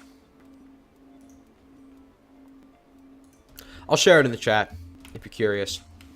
Not trying to plug it. I just thought those were fun videos to do. But yeah, I will definitely be doing more Vinland content even after it ends. I will definitely, positively be covering Yukimura's next work. He's already said in an interview that he has ideas for his next manga, and I will absolutely be covering that from chapter 1. Like, no doubt. I might also... I might talk about JoJo. I might do JoJo once Vinland ends. That might be my next monthly thing, because I read JoJo and I love JoJo. But right now, I just don't really have the time to be making, 2 monthly reviews. I mean, I probably could make it work, but mostly it's because JoJo right now, Part 9 is really good, but it doesn't have a lot for me to feel like I can dig my teeth into. Because like, my review videos are long because I have a lot to say, and with JoJo, it's kind of very early on, so I don't have too much to say about it right now. But by the time Vinland's over, I probably will have stuff to say about Part 9, and I might do that for a little bit. Most shocking moments for y'all in the arc. Ooh, I mean, Ivar's hand being cut off, the surprise attack in general. Thorfinn being hit by the arrows, yeah, I mean, you're hitting them all. Because this isn't, like, a big shock and awe arc. This is definitely a, like, just a thematically rich slow burn, you know? And I feel like we're getting into the payoffs now. So, the time for shock is probably coming a bit more sooner rather than later. But Ivar dying... that blew my mind. I just didn't think it was going to happen. But it felt natural. It worked. I know Jarky didn't like Season 2 as much, but I low-key loved the changes way more than the manga. Yeah. From what I've talked to him, if he was here, he could speak to it a bit more. But he liked it, but he felt like it didn't really elevate the source material in a way that made it, like, anime of the year for him. It was just a good adaptation of an already good, like, perfect manga. And I had a lot of complaints about Season 2, to be honest. Like, a lot of people complained about pacing, and then you'd have people on Reddit going, oh, if you don't like the pacing, you just hate character development, and you just want action. But no, Season 2 had pacing issues. They stretched it out to fit 24 episodes, and it really could have been condensed more. But, like, they certainly shouldn't have cut a bunch of stuff. Like, there's a middle ground between what we got and what ideal pacing matching the manga would have been like. I don't know. In Kodansha's recent Q&A, he said he took a well-deserved break. Oh yeah, he definitely will take a well-deserved break. From what I know, he said he wants to write... he was asked this question at the Toronto event where he did a Q&A panel, and I was there for that one. And he talked about how with Vinland, he's written a lot about the past, and he wants to write about the future again. So, I'm hoping he does a present day character drama. That would be awesome. But if he decides to go back to writing an actual futuristic story like Planetes, that would also be really cool. So, I could go either way. I'm looking forward to see what he does next, though. I think the thing is, though, he wants to send the same message again, but he has to put a different spin on it. I think Vinland and Planetes both say the same thing, but they have their own spins on it. So I'm curious to see how can he keep this idea fresh, because he can't do the same bait and switch again like he did with Vinland. He can't, because like we already know what to expect. There's an expectation now that, you know, he's gonna have his young man character who's going to kind of be corrupted and then coming of age and then grow up to be, you know, a good man. He can't do that again. So I'm curious to see how he puts a spin on it. The payoff started since 205. Definitely. Definitely, yeah. The second war started, that was that's been payoff after payoff. Most shocking was the vision. I mean, duh. Oh my god, yeah. I could not believe... When I saw on Twitter... Unfortunately, I didn't get to read that chapter completely blind, because I saw someone posted on Twitter the nuke panel, and I was like, what am I seeing? And then when I read the chapter, and when the first panel comes of the people with guns, that blew my mind. Because literally just before that chapter... I was talking about how I thought eventually we would get a glimpse into the future. I thought this would be in an epilogue, but I thought we would see a glimpse into the future just to have Yukimura address that war still is ongoing today. I thought that made perfect sense for an epilogue to show like we still have a ways we need to go. I did not think he would do it that way. So that blew my mind, and I was so excited to see it. Anime is great, but some stuff stretched out a little too much. Yeah, clearly they love the anime.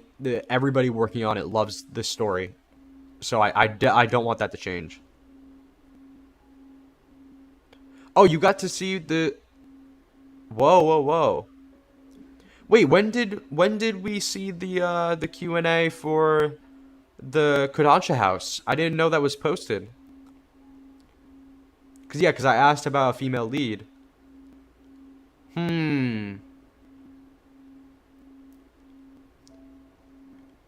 Yo, okay, if you have the link to that, can you send me the link? Because I wanted to talk about that Q&A, but I didn't know we had the A's yet there. I'm so mad I used to remember every new character's name. Yeah, Ryan, the thing is, like, literally I struggle to remember. Oh, if it doesn't let you send the link here, just send it to me on Twitter. You can just DM me. The only reason I remember is because I do the chapter reviews and I have to write them. Back before I did review videos, I was so bad with names. I'm usually bad with names for things as I'm watching or reading them, and then I figure out names later and start to remember them when I actually start to think about it and talk about it. But I wasn't that good with names in Vinland before I started doing my videos. I really love how spiritualism is used, or it doesn't matter if it's real or not. Yep. Yep, that was the big thing with 190. Oh, sorry, what was it? 189. That was the big thing. Well, 190 actually kind of follows up on it. But that was the big thing, because everyone was worried that the story is about to go all Attack on Titan and completely mess itself up because of Future Sight shenanigans, but I'm glad it didn't. It was kept very controlled, and it was used very well.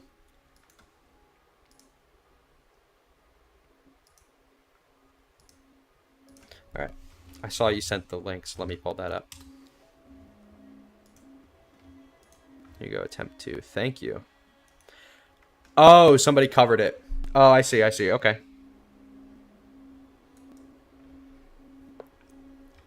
Alright, I'm gonna read through this.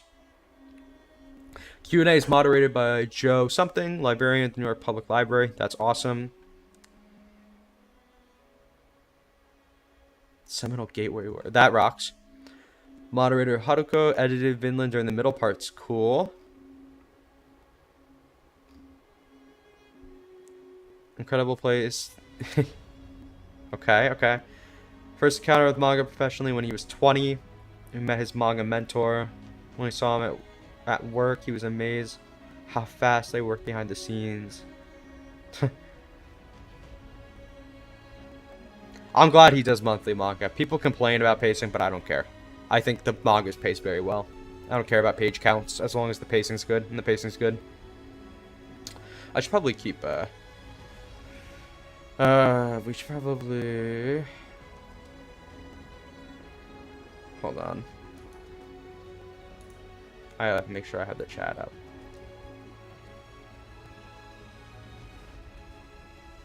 Let me actually do a side-by-side for me. There we go. Yeah, okay. Here we go. So, I've seen some of this stuff. This isn't really anything new. Only plan for Vinland to take 10 years and 20 volumes of manga. That's crazy. He's not very good at planning.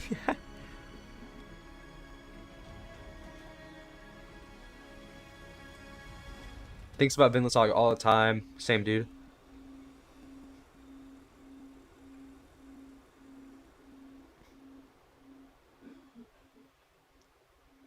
He got interested in Vikings at 16 years old. First heard about them in high school history class. He's wondering why they traveled across the Atlantic Ocean and never returned to their homeland.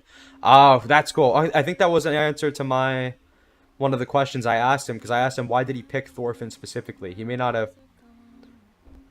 have touched on exactly the question, but he was really curious about the fact that they traveled across the sea, and I guess naturally he lands on Thorfinn. That's really cool.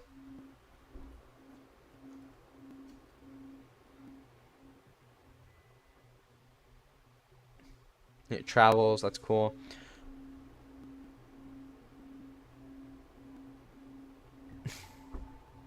He says this a lot about how Thorfinn is supposed to represent him because he felt like he was no good as a kid. That's funny. On themes of revenge or redemption, he reflects... Huh.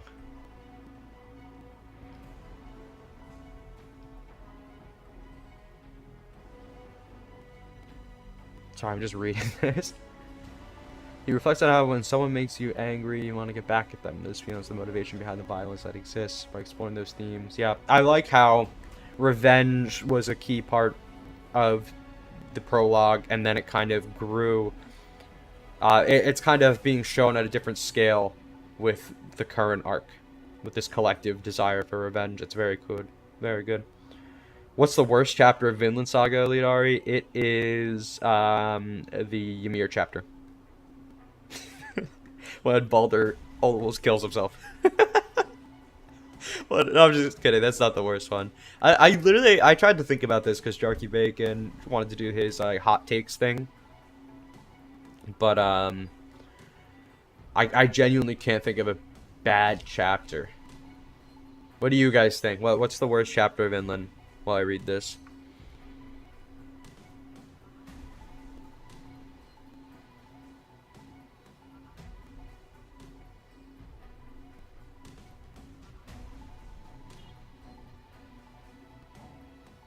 Okay, here we go. Audience Q&A. Yukimura would tell his younger self to take care of his health because he's working long hours. Yep. Yukimura's pacifistic themes were inspired by Sakaguchi. Sorry. He's been paying attention to a lot of his works, jokes. He's been stealing from a lot of his works. Sakaguchi is good at many things, and when he learned from him, his works when he's younger really influenced him.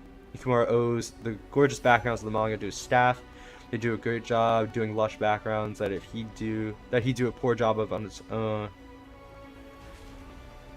He worried that if he did a poor job on the characters, they'd look bad compared to the background, so he bulked up the designs. That's funny.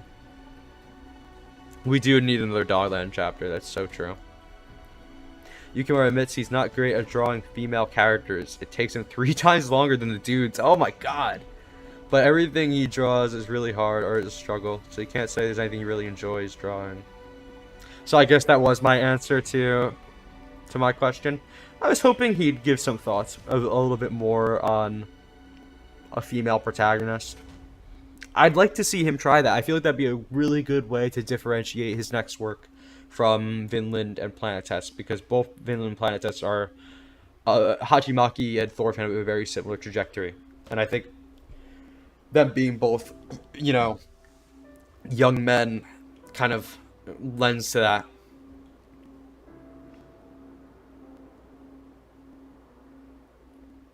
Nowadays, it takes him 2 days to recover after an all-nighter. Wow. Same, man. I'd love to see him go full-on sci-fi. That'd be really cool. Gotta agree with Jarky. It's when Gilbert... Oh, yeah. Dude, I loved the anime episode for that. I thought it was funny. But yeah, it does kind of ruin, like, the reunion. That's probably a good choice for the worst chapter.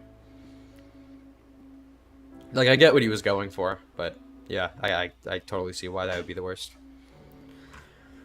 Reception of how Thorfinn changes the character throughout the story. When he pitched to the editors, thought the series would be over if he did that.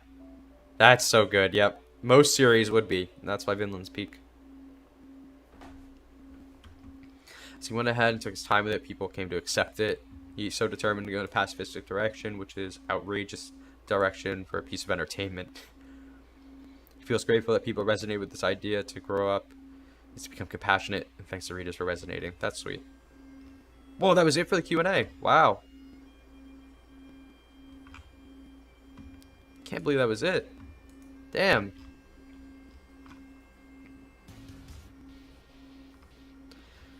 Yeah, we didn't really get a lot of questions there.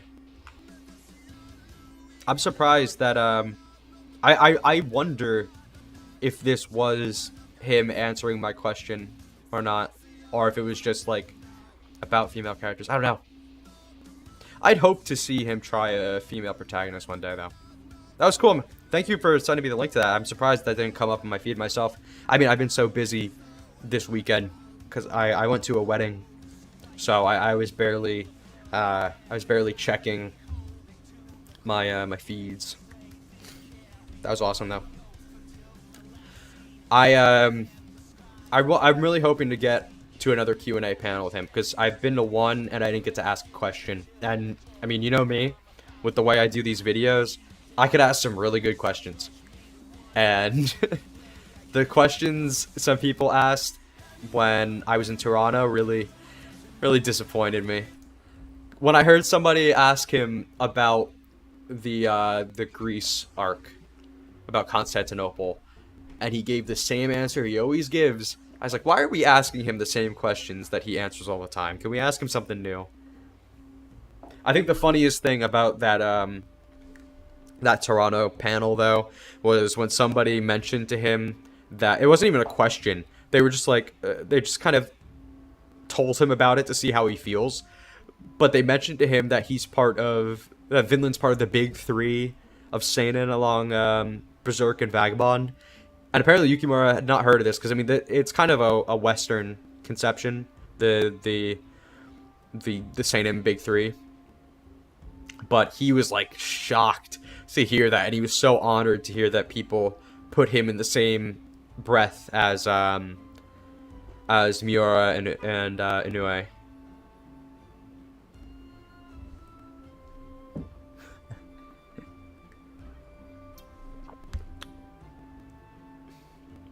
It might be the smallest detail ever, but I'd like in the anime from Thorfinn to mention, like, the manga mother, she's aged. Oh, yeah. I think they will remix chapter 101 for the start of season 3, I'm hoping.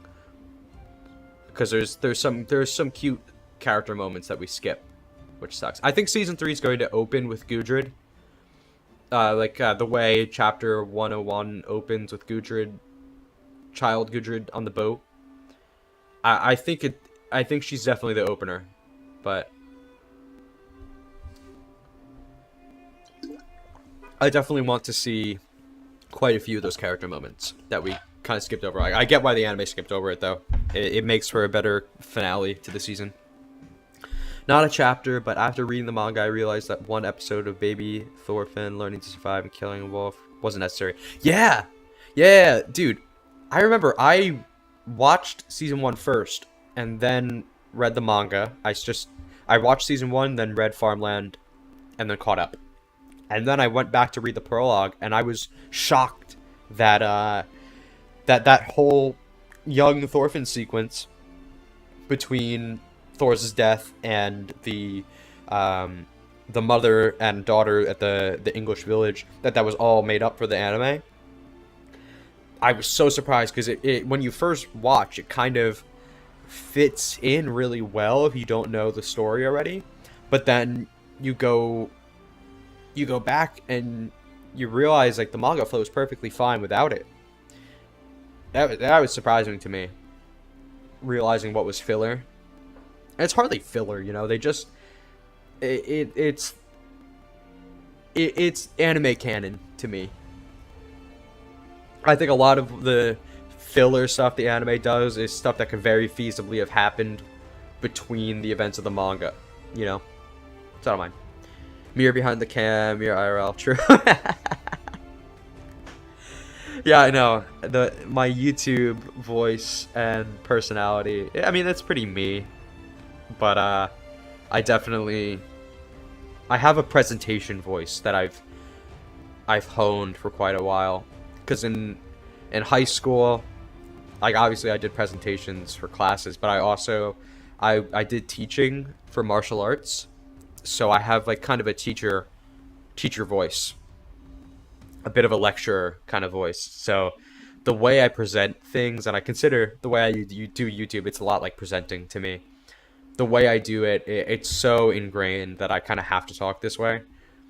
But the way I feel like I talk in person, the way I kind of act in person is a bit more, you know, girly pop. Haircut scene would rock. Yeah, I really love that haircut scene. I hope we get to see it. I know episode 1 sets the themes way better than chapter 1, but chapter 1 starting with the future is such a... Yeah, I was thinking about that, because, Ryan, what I really love about the first episode of the anime is that it made me think Thor's was going to be the protagonist for a little bit. Like, once Thorfinn got introduced, I realized, oh, okay, this kid's the protagonist. But starting with Thor's made me feel like... Because I knew nothing about Vinland Saga when I first watched the anime. Knew nothing. Didn't know where it was going to go. But for some reason, I was thinking, I want to watch this Viking anime because I'm in the mood for an anime that is serious, has adult characters, like an adult protagonist. I want to know, I want to see just like I don't know, like a grounded anime that isn't tropey. So I thought Vinland would be that from what I saw.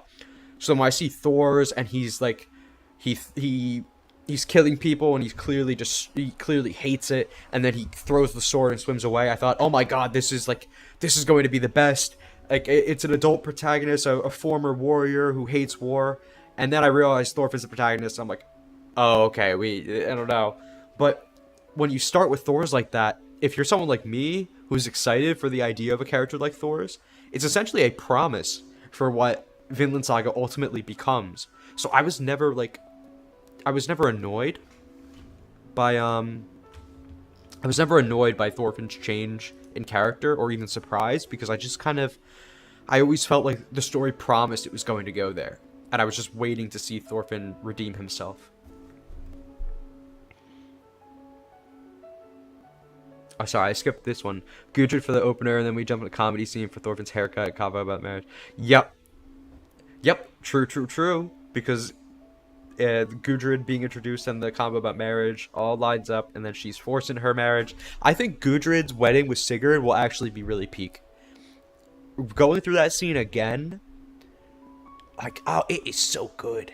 Fetter Turn is amazing. Totally underrated. I hope the anime does it justice.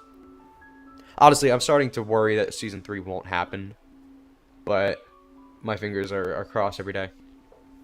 You'd be a goated English teacher. Thank you. I thought about being a teacher.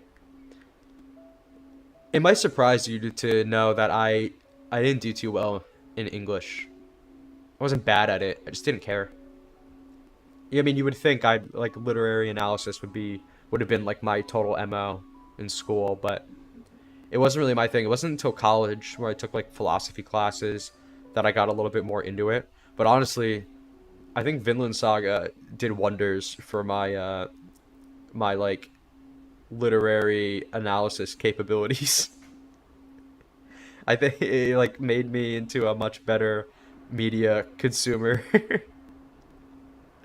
because it makes you think, you know. It's really good, and I've come to appreciate some of the stuff I didn't appreciate before.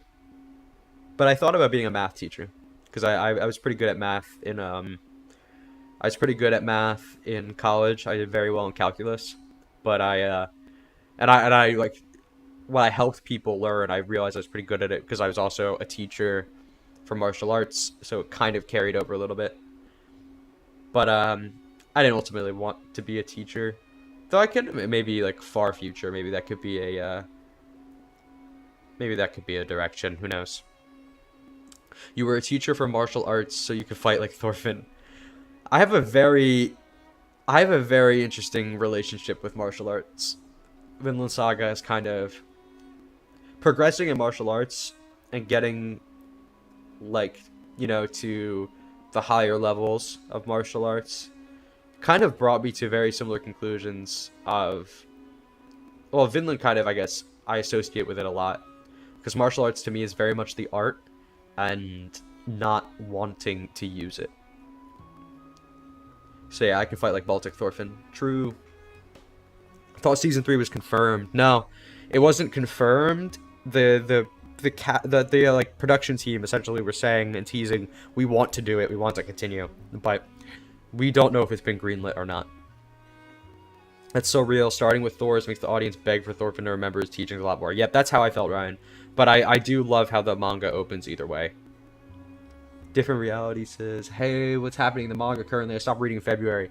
The manga is so good right now, man. Don't look at this page that I'm showing. Let me switch back to this backdrop. I don't want to spoil anything, someone just stopping in. The manga is really good right now, man. Go and read it. Just go catch up. If you were last reading in February, that's not too many chapters to catch up on, man. It's really good right now. Although I've read Planet Test, I've never watched the anime for it. Have you seen it? Yes, I watched the anime.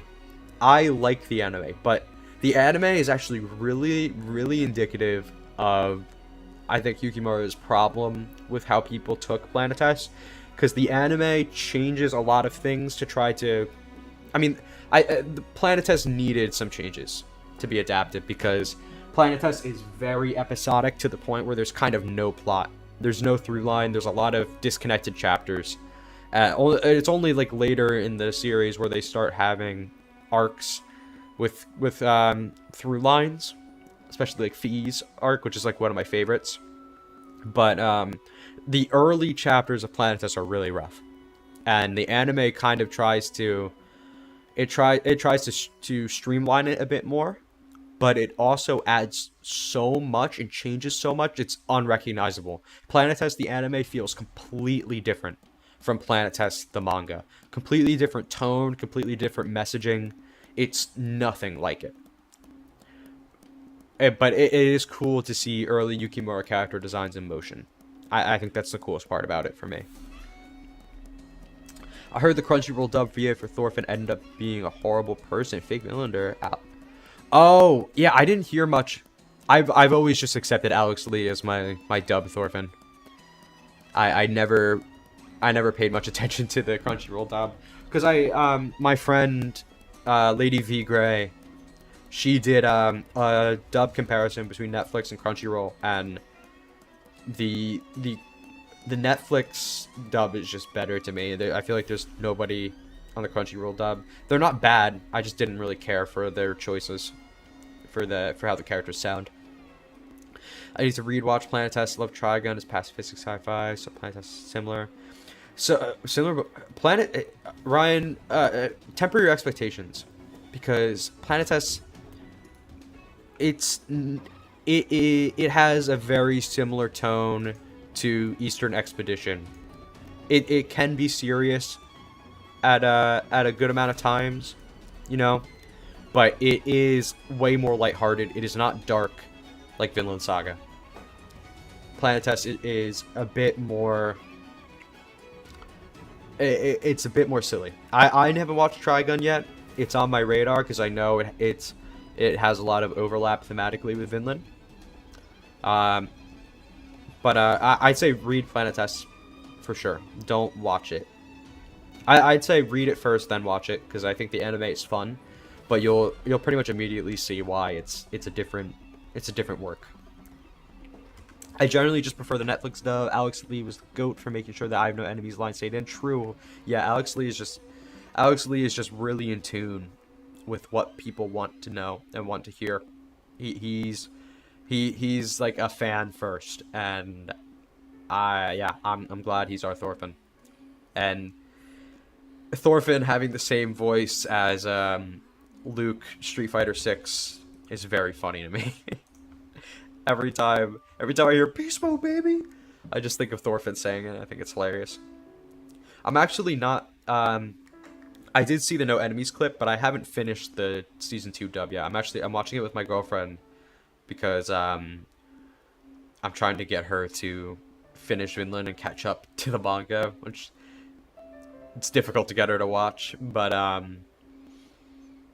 we finished episode 9 of season 2, so I've heard the dub up to that point. I haven't gotten to hear like a happy Thorfinn in the Alex Lee dub, so I'm excited to hear how he voices a happier Thorfinn. I just know the anime is impossible to hit that feeling the last page of Planet Test. Yes, the anime the way the anime ends is so unlike the ending of Planet Test, and so much of the like final volume is just not there because they actually adapted Planet Test to an anime before Planet Test even ended. They did the full story before the manga had ended. So the end of like the 3rd volume of Planet Test, because there's 4 volumes, the end of the 3rd volume is where they kind of they take some stuff from early into volume 4, but the end of the 3rd volume they just kind of kill it. It's weird. It's a really weird ending. I didn't like the ending. I enjoyed most of the anime, but the ending of the anime, I didn't like what they changed. They didn't have some of my favorite content from the manga, so I'd like to see a more faithful adaptation in the future. I never watched much of the Crunchy dub either, but every cool Vinland TikTok uses the Crunchy dub. That sucks.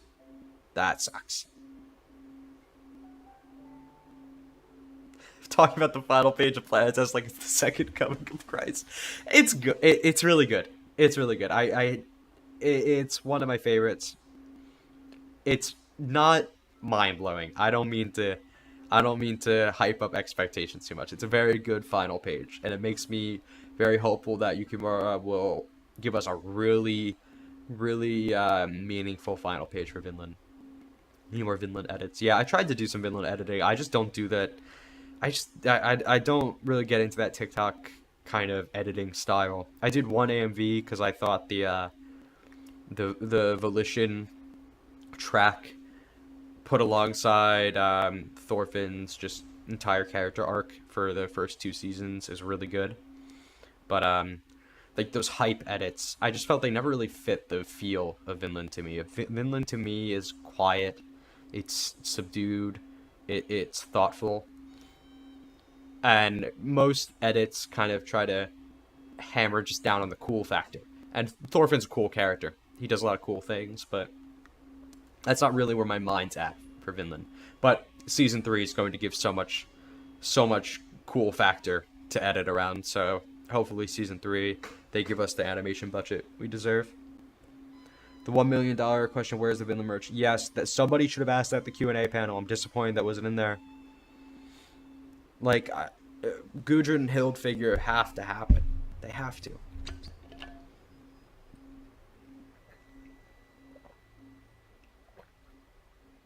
I love water.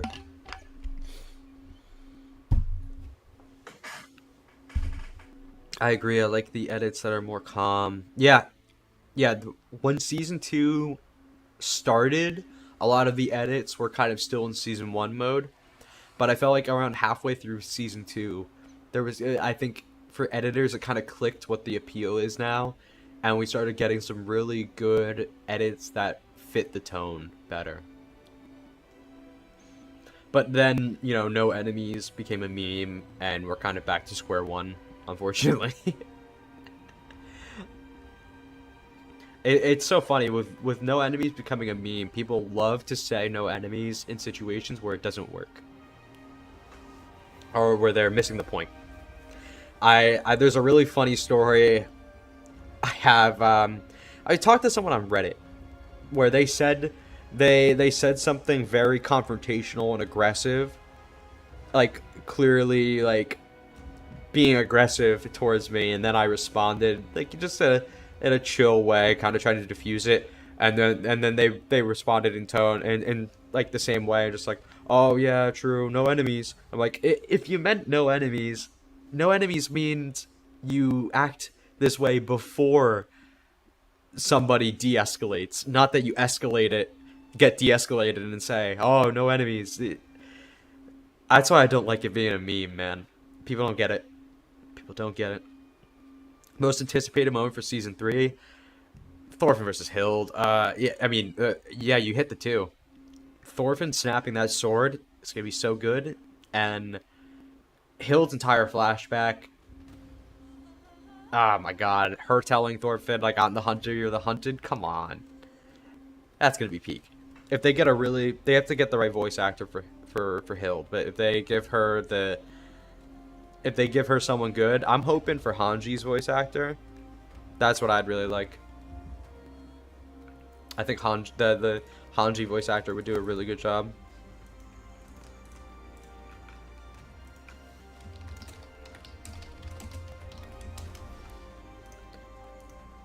Just kind of like a deeper-ish voice, but not overly feminine, but not like squeaky, you know.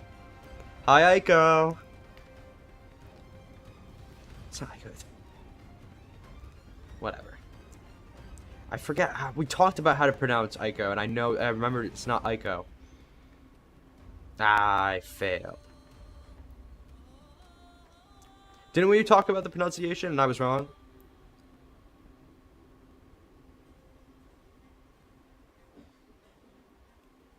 Whatever. Sigurd, everything. Yes, I love Sigurd, dude. It is Aiko. Good. Okay. Yeah, Sigurd. I love Sigurd. Him fighting Aiko. Yep. Sigurd fighting Halfdan, and that final. Oh my god. Him when he tells Halfdan this country hasn't had war in X years or whatever.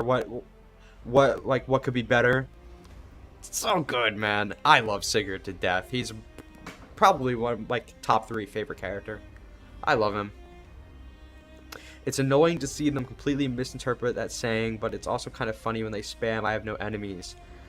I love this dog with the butterflies. Yeah, that is funny. Hey, yeah, it's funny. And honestly, the message of Vinland spreading, getting people to watch or read it, I'll take it. You know, if it means some people are going to misunderstand, I can accept it.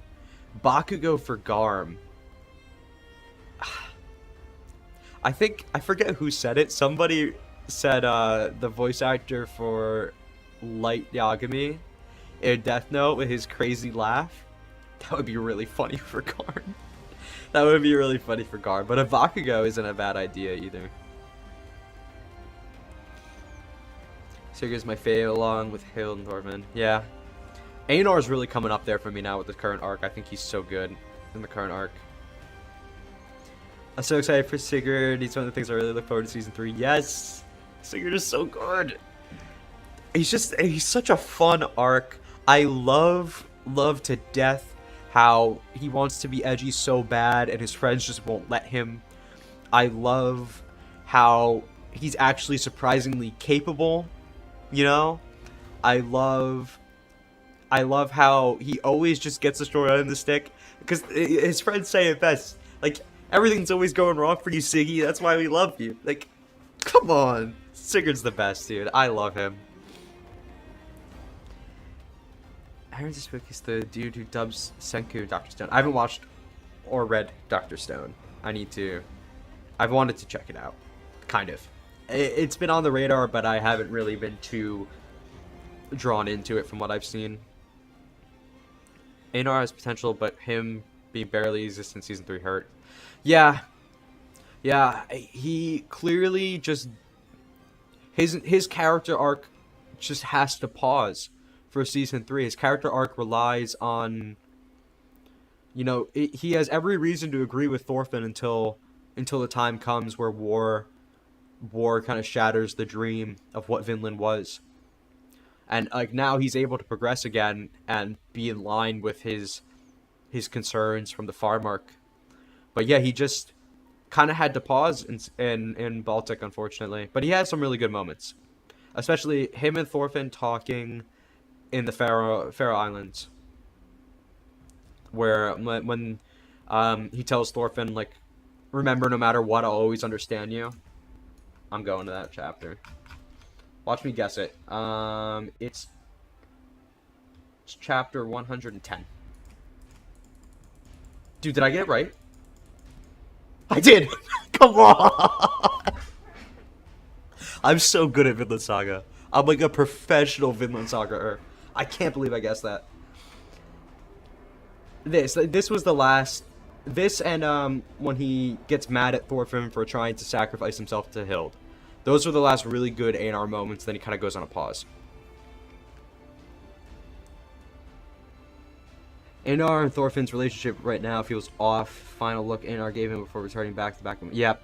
Yeah, they have to talk to each other again. They have to, at least see each other again. I think what will happen is after Thorfinn is healed by Misekbekwe, Thorfinn will be kind of back to consciousness again, and he will see Einar essentially leading the charge of the Norse to counterattack the Ulnu. I think he's going to be heartbroken to see that Einar is the one bringing war. Like, Einar's not at fault for causing war, and I can't blame him for his position, but to see him at the forefront of it, leading it, it'll be a sad moment for Thorfinn. I see Garm having a playful voice or something, not too low, not too high-pitched. Yep, for sure. Yeah. I need to shop around a bit for voice actors for Garm. I haven't had a voice in my head just yet. I don't know. I have to think about that. Einar has some moments in early Eastern Expedition, true. Yeah, it's pretty much right after Hilde. Once we get into Baltic, he kind of doesn't really have much to do. I'm just really glad that didn't last the whole story. I was so worried about that. But in hindsight, that's such a silly thing, you know, to assume that the like secondary central character. I mean, look at this panel, right? The 1,000-year voyage starts with Einar and Thorfinn kneeling by this grave. You know, Einar was always important. And it was silly that I lost sight of that and assumed, you know, that there wasn't much to do with him. But, I mean, you know, he was just always in agreement with Thorfinn. That's just kind of how it works. When they're both in a war like Baltic, where they both know this war is stupid, they both have the same reason to not want to fight it, you know? Well, at least they have different reasons to be at the same conclusion, you know? Thorfinn doesn't want to fight it out of like a purely moral standpoint, or where he feels just the fight is wrong. Einar is just like, why should I be fighting this war? It has nothing to do with me. Why am I getting dragged into this stupid war?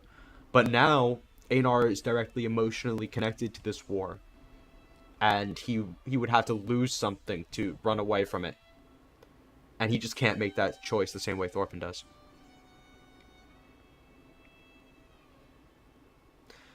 I agree. I don't think Garm needs some super overacted, energetic voice. Yeah. Like, obviously he's supposed to be over the top, and that's kind of a bit of a gag for him, that he's kind of like an anime character shoved into this like pacifistic manga, you know, because he calls out and names his attacks like an anime character. It's funny, you know, so the overacted kind of works for that, but there needs to be some range. You know, he needs to be a bit more grounded. I agree with that. Need a voice cast for Gudrid. Honestly, I might do like I might do a fan cast and do a video or something. Because yeah, I want to think about that. I feel like Gudrid, as long as it's not like too moe, you're good. Like there's, um, I think, I just watched Look Back in theaters, the movie adaptation of Fujimoto's One Shot, the author of Chainsaw Man. Voice actress for the main character in that movie would be really good. She has a very grounded, you know, young woman voice. It doesn't sound super like moe. I think that'd be good. I have to check what her name was. I know she didn't have many voice credits. I think it was actually her first voice role. I saw an interview that surprised me because she did a really good job. Netflix dub being months delayed like normal is gonna kill me. Yeah. Yeah, I don't normally think about the dub. I'm excited to see it when it starts coming out. I think it's fun to see how the dub has taken it. But you know, when I read, it's like I'm hearing the Japanese voices saying these English words. You know, just like the cadence and tone of these characters carries over, even though it's a different language. And I read it in the voice of the anime. That's why it was fun reading season 2, reading the farm arc before season 2 happened, trying to picture how does Thorfinn's voice actor say these lines, especially Happy Thorfinn. That's why I'm so excited for season 3. Hearing Thorfinn's voice actor say happy lines would be so fun, you know, because he kind of doesn't get that many chances to do it in season 2. Season 2, it's kind of I'm empty, and then you get a little bit of happiness after the reawakening, and then he's kind of just he's back to serious mode because the stuff with Gardar starts. So hearing just a casual Thorfinn having fun in the beginning of season 3, and also hearing him shit talk Garm at the end of Baltic, that's gonna be really fun. Speaking of voices, I want to do a Tagalog dub of Thorfinn's Avowed. Oh man, Echo, I think Tagalog is such a cool language. I dated a girl for a while. We're still really good friends. During college, I dated this girl who is Filipino, and I was trying to learn some Tagalog, and I never did a good job. But I've always wanted to try to pick it up again. I've gotten really into studying language. Actually, Vinland kind of inspired me a bit to want to learn language more, because I did a little bit of Latin in high school and never really got into it. But I should have just picked like a real language instead of a dumb dead one like Latin. Yeah, from the moment Einar was there for Thorfinn's oath and said, "I don't get it, but I get it." Yup. Yep. That was... Yukimura set this up so well. So naturally. So good. Gar's over the top, but in a realistic sense, if that makes sense. There's still a realism to his playfulness. Yes. Yes, exactly, Echo. You got it. I saw Look Back a couple days ago. It was gas. It was the actress' first role. Yeah, it was her first role. That movie is so good. Anyone here who has not seen Look Back, I mean, I had to go into New York City to find a theater that would show it. It has a very limited viewing right now, but that movie is so worth going to a theater to see. It's definitely my favorite complete, like, obviously I love Vinland, but like it's not a complete thing. Of things I've completed this year, like watched all the way through, played all the way through, I think Look Back is my favorite thing so far. It's just perfect 10. I wouldn't change anything. It was perfect. I was crying that entire movie. Dub is pretty great, and it's much more important to me because my dad and mom watches the dub. Yeah, I've wanted to get my parents to watch. I got my sister to watch a little bit, and she got a little bit into season 1. And she was even watching without me for a little bit. But for some reason, when I try to put people on this show, they just don't listen to me. It makes me so sad. I tried to get so many friends to watch it. I was able to convince one friend to watch it, and he really liked it. So I haven't gotten him to read the manga though. I had another friend, he watched season 1 independently from me, and then I watched season 2 with him. He was blind, and I had already read the manga, and then I was like, we finished that, and I was like, okay, here's the first book. Here's like what, book 8, I think it's book 8 with the Start of Fettered Turn. I was like, go read now, and I was able to make him catch up to me, so I'd have an IRL friend caught up to the manga. I'm really curious to see how the anime tackles the different languages in the Vinland arc, because it's so important, and it would be really interesting. Are they going to get the Japanese voice actors to say these Mi'kmaq lines? Because I feel like Mi'kmaq is so different from Japanese. Sorry, I feel like that'd be difficult, but I don't know. Maybe it's closer. Who knows? Maybe it might be easier. But I mean, I just really hope they have actual Mi'kmaq speakers. If they're not actors like doing the voice acting, I obviously, because they have to be able to do the language of the audience and the Mi'kmaq language if they're going to adapt it faithfully, which is difficult. But I definitely don't see them. I just really hope they don't just give up and do some kind of indicator that there's a different language being spoken like they did for season 1. But I feel like it's having these languages be different is too important to skip. It's critical to the arc. Dubs as a normie, passage for getting friends and fam into the medium is essential. Yeah, I want to get my parents to watch it. I think my dad could appreciate it, but I'm like deathly afraid of sharing my interests with people for some reason. So, oops. I gotta get my girlfriend to finish season 2 though. She's just so bad at sitting down to watch something. She likes to. She struggles to pay attention, and she likes to draw while watching stuff, and she misses scenes, and I'm like, no, we have to go back. Same with them both being in the farm, and Einar asked, but you gotta protect that place somehow. I cannot. When I went back to, that's why it was so cool having season 2 airing during the run of this arc, this manga arc ongoing while season 2 was going, because it often felt like I'd watch a season 2 episode, and then I'd read the chapter for that month, and I'm like, oh my god, like they're like it's poetic, they're like rhyming together, it's amazing.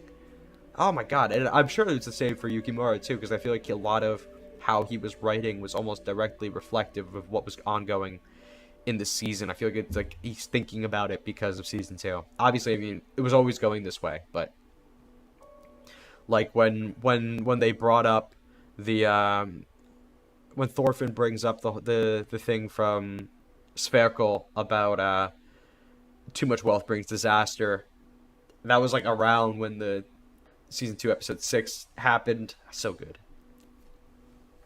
I wonder if we're getting another Askeladd or third flashback at the end, or if those are kind of done. Yeah, I mean, you could see that leaf panel as a goodbye to them, and I think that makes sense. This is Thorfinn finally doing his journey. But I would like to see one more Askeladd pep talk. Like, maybe in an epilogue when Thorfinn's trying to, he's trying to wrestle with his guilt at this failure and the despair of this not working. I feel like someone needs to help him, and I think an Askeladd or Thor's kind of thing could do that. To Lucy Thorfinn, true. I really love those early Vinland arc chapters. Meeting the old new people, so good. I think Japan will give up on the language barrier, I fear, so I'm praying the dub does it, even if it delays by forever. I don't know, man. It's tough. I don't know what they're gonna do. Vinland Saga is so fucking good, though. That's true. The Vinland arc, calling back to the farm arc, was around season 2, and it felt natural in the story. Yep, exactly. It just felt like he was writing with those ideas and the fact the anime was ongoing just kind of it made those anime episodes even better to me. You know, so much emotion knowing, like, look where this ends up going.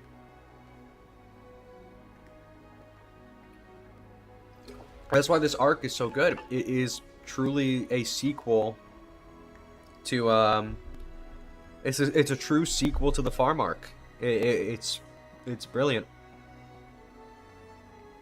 Wow, you that's so funny. I didn't think you would just go and catch up because I told you to. Well, welcome back. Welcome back.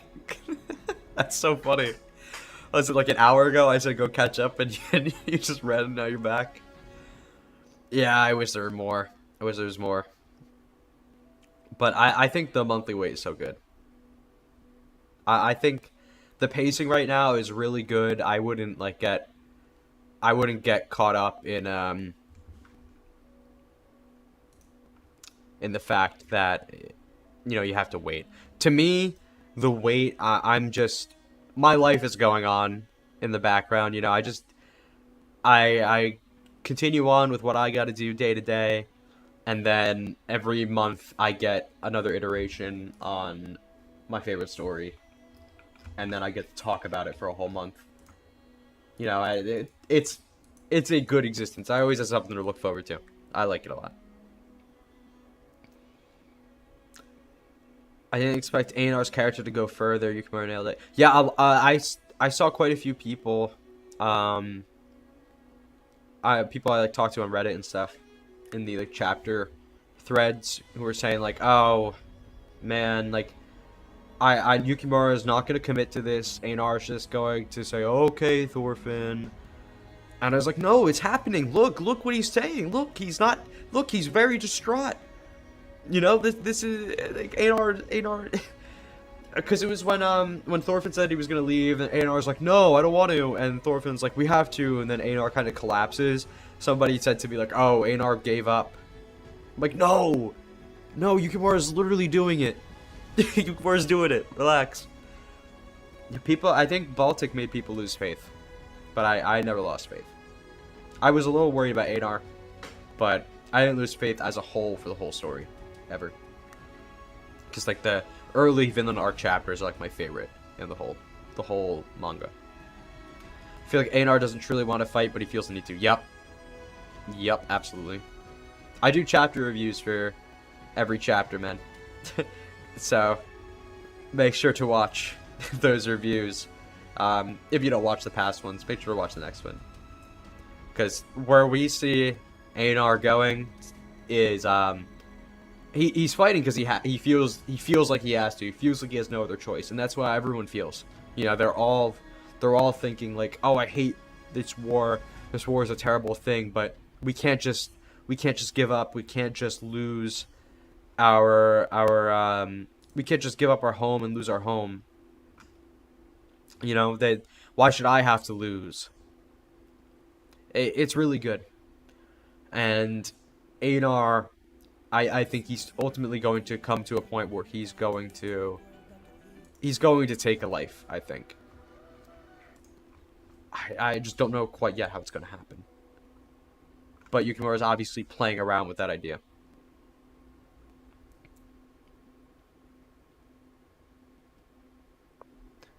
Yep, but the most important thing with Einar, you have to, as much as I feel like we tend to agree with Thorfinn, especially if you watch my videos, you know I'm very much in team Thorfinn for most things. I really resonate with how Thorfinn thinks. I don't blame Einar for thinking this way. Einar's not a bad person at all for choosing war here. And that's the tragedy of it. He has every reason to want to fight here, because he doesn't want to lose what he's worked for. This place represents everything he cares about. It represents Arnheid and his promise to her. He feels like he has to. Yeah, waiting a month can be fun. Sometimes it's painful to wait, and other times it's like, oh, it's here already? Yeah, that's exactly how it feels for me. I'm perfectly content with the monthly wait, and I think it leads for It leads to better chapters. Cause think about how much happens in every Vinland chapter. You may not think about it when you read it the first time, but when you read a chapter and then talk about it the way I do, and you do these review videos, there's so much to talk about. So much happens in these chapters. It's ridiculous. Even when a big plot point doesn't happen, there's thematic ideas being talked about. There's always something. That's why Vinland is my favorite manga to read, like, period. Because every chapter is like its own concise work that has its own point, its own idea it's trying to get across. It's brilliant. The weight of monthly feels so much healthier for audiences and authors. Yep. I mean, as much as I love my weekly One Piece, I love my weekly Kagurabachi right now. That's a lot of fun. You know, some story structures, it works. But Vinland, this is a monthly story. It should be. It should always be monthly. I think at the current point in this arc, any fears I had have been resolved. Me too. Besides, maybe Gudrun not getting... Yep. Yep. Honestly, Gudrun might be my one complaint. But that's just a personal thing, because you know how much I love Gudrun. So, her not being able to... Her kind of just peaking in the Fetter Turn arc and not really reaching that same peak again kind of sucks. But, you know, that's what we thought was happening with Einar. We thought the farm arc was his arc, and then it was over. So, I'm hoping Gudrun still has a different peak to reach.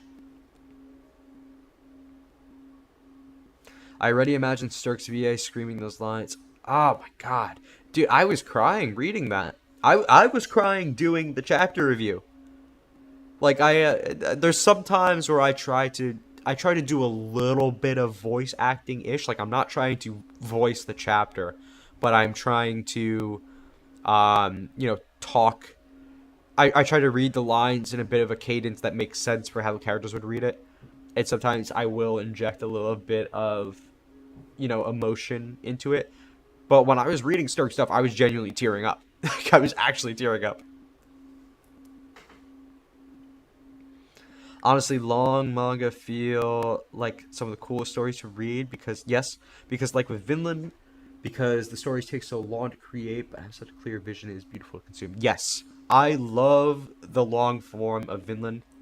I've actually really come to appreciate some tight and concise stories. Like, a lot of stuff I've seen this year has been like these much more compact works. But I genuinely love... Like, there's so much that Vinland does that wouldn't work if there wasn't a third arc. For example, if they went straight from farm arc to Vinland, it wouldn't have worked as well. I think it is paced brilliantly, and it's as long as it needs to be. Because a lot of the stuff, like Hilde's forgiveness, like Thorfinn's eventual failure here, that stuff doesn't work unless you take the time to build up to it. And Vinland benefits the most from this because all of its characters are extremely rich. I really do wonder what would have changed if Thorfinn disclosed his life story to everyone coming to Vinland. We'll address that first. Yeah. I get why Thorfinn didn't do it. Because he didn't want to taint this expedition. This expedition was about making a true peace where violence and war isn't even like an idea. You know, he wanted to make a place without war. And if his past with war and saying he was a warrior was the only way to get people to listen to him, then the mission was kind of tainted from the start. So I totally get why he didn't do it.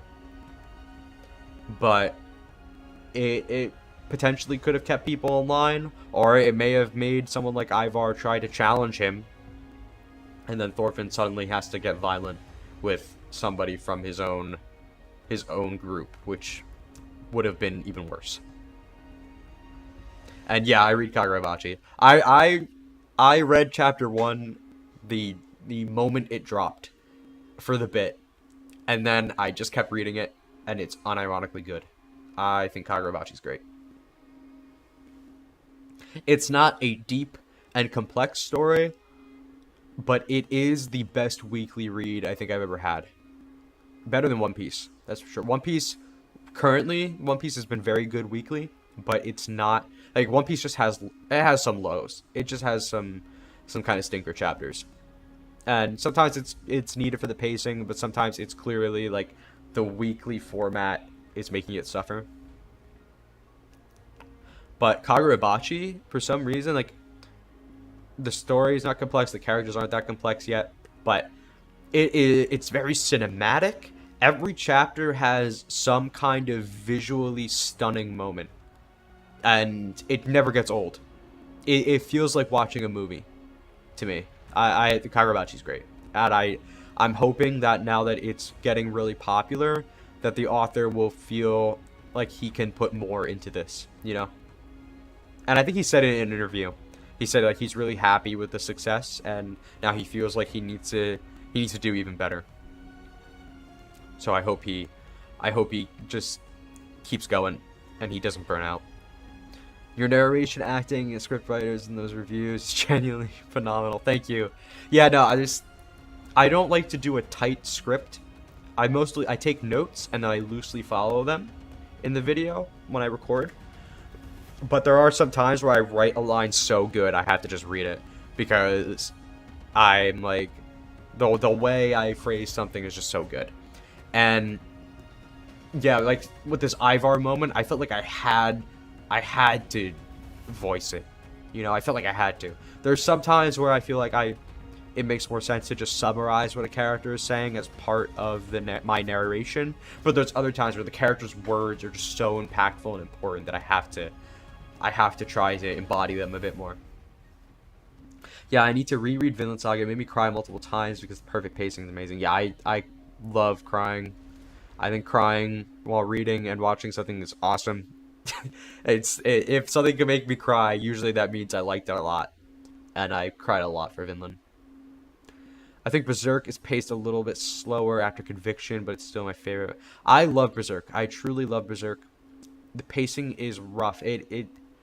If it was monthly, I don't know if I'd feel different, but like the fact that we have to wait so long for chapters sucks. It really does.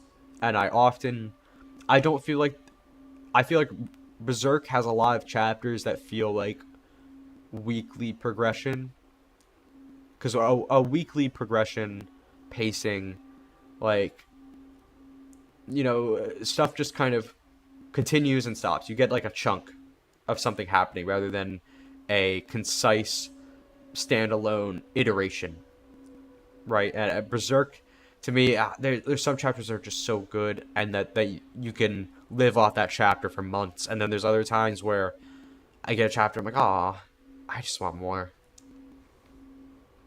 But I got to binge Berserk. I forget where the manga was when I caught up. I think it was actually right around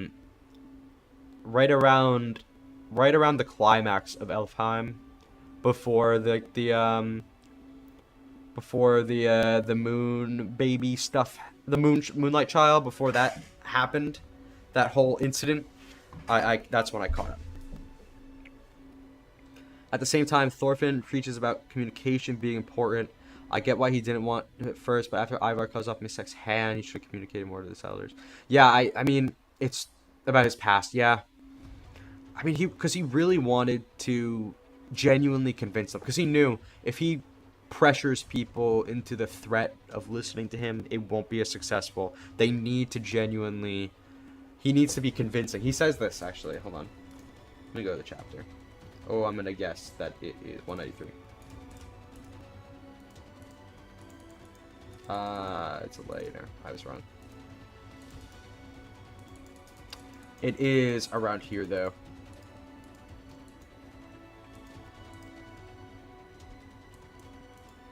Oh yeah, this one's season 2 got now, so that is crazy.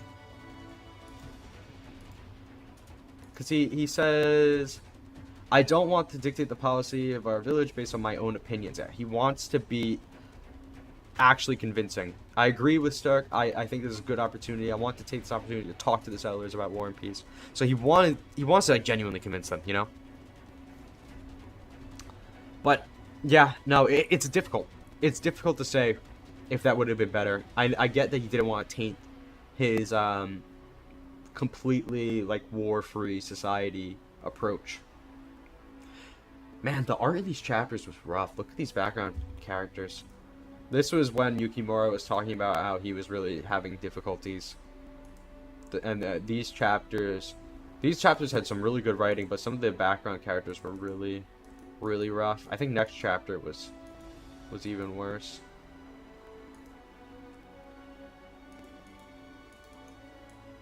Oh no, it was just chapter. Oh wait, maybe I'm wrong. I forget what chapter it was.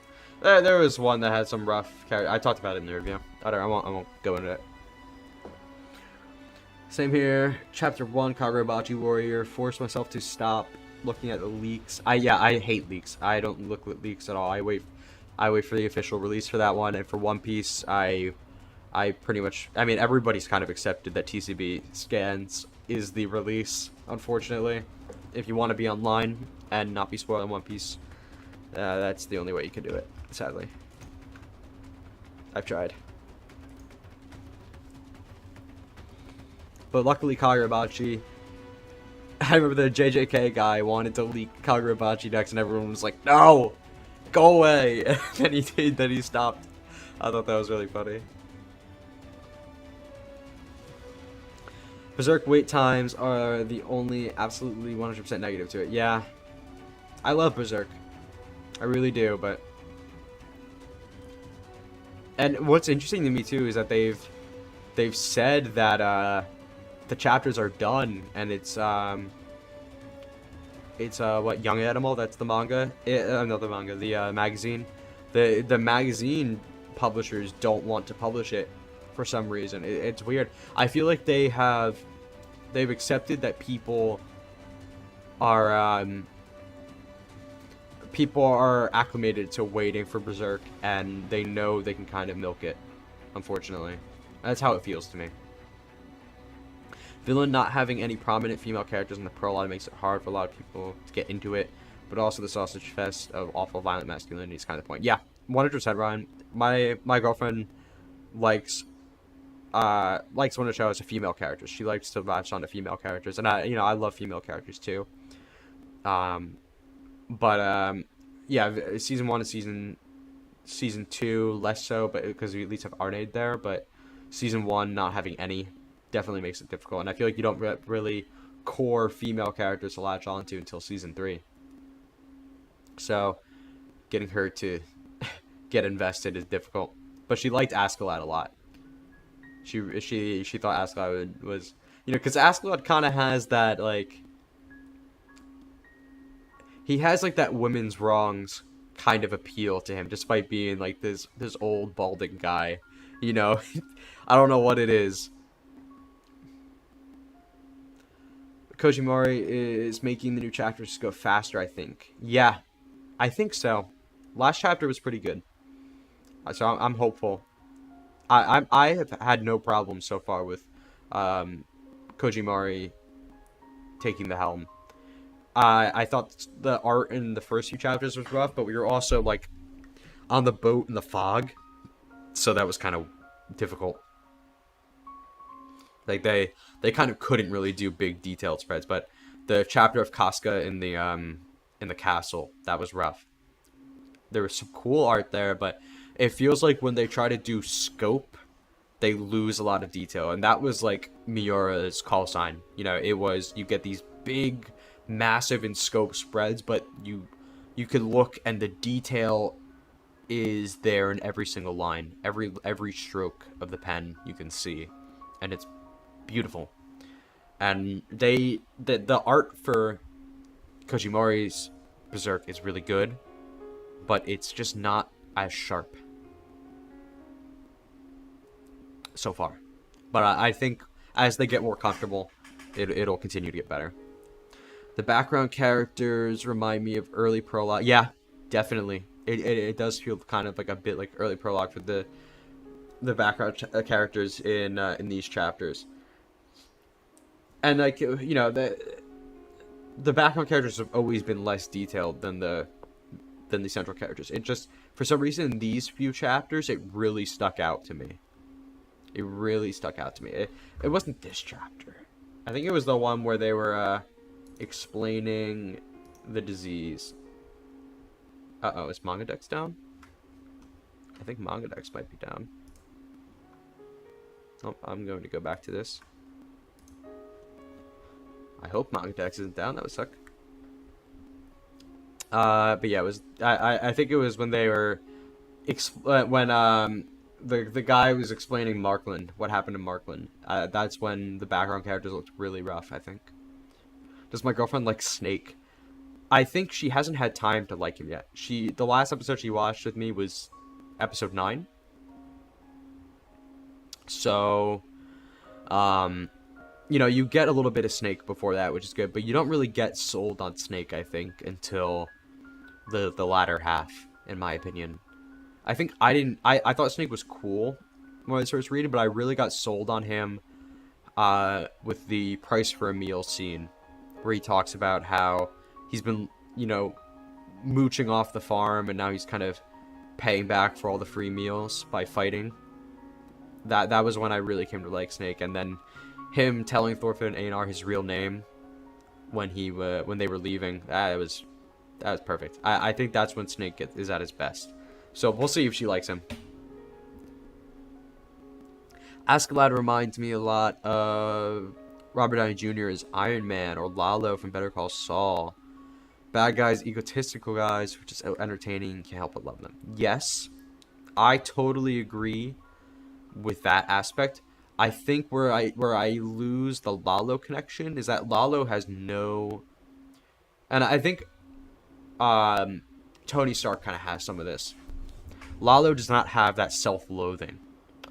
Lalo has no problem with what he's doing at all. He's kind of really just morally messed up.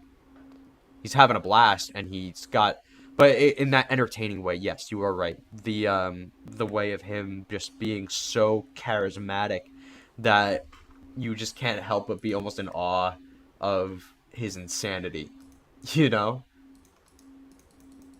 That's a pretty decent way to compare them, I think. But I think Askeladd's main appeal is that he also just truly hates what he's doing. But he does it anyway.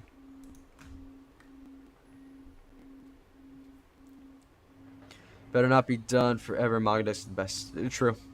Yeah, I love Mangadex. I really hope we eventually get an official simulpub for the English translation. It's a shame they didn't do that. I think there was some I think Rillant, the lead of the Project Vinland translation team, he mentioned that the Kodansha English translator for Vinland, he like wasn't getting paid enough, and not even in a selfish way. Like they just weren't giving him the proper compensation for how much work there is in translating Mi'kmaq, you know, alongside the rest of the Japanese text. So, and I think he didn't agree to do the simulpub for Vinland, and that's why we have to wait on book 14. But I'm hoping that once book 14 comes out, K-manga will be updated, up to date, as close up to date as we can, and hopefully in doing book 14 they will just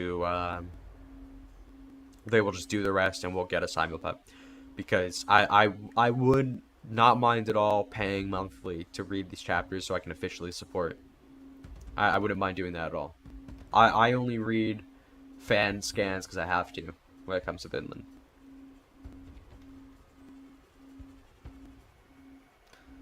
This is awesome. Sadly, I got a crash at 6 a.m. here. Oh my gosh, you're in Greece. I forgot you said that. Wow. Thanks for sticking around. 6 a.m. That's crazy. Yeah, I'll try to do more of these. I think this is fun. I think doing it like a couple days before a new chapter is kind of a good call. Gives us a lot to talk about. The Vinland fan translation is one of the best, at least. They are incredible.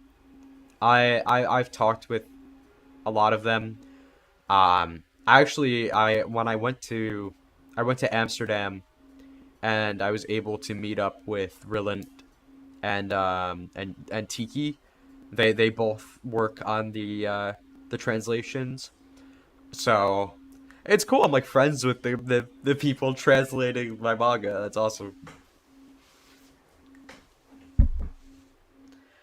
What chapter is book 14 supposed to end that? It is. I'll pull it up right now.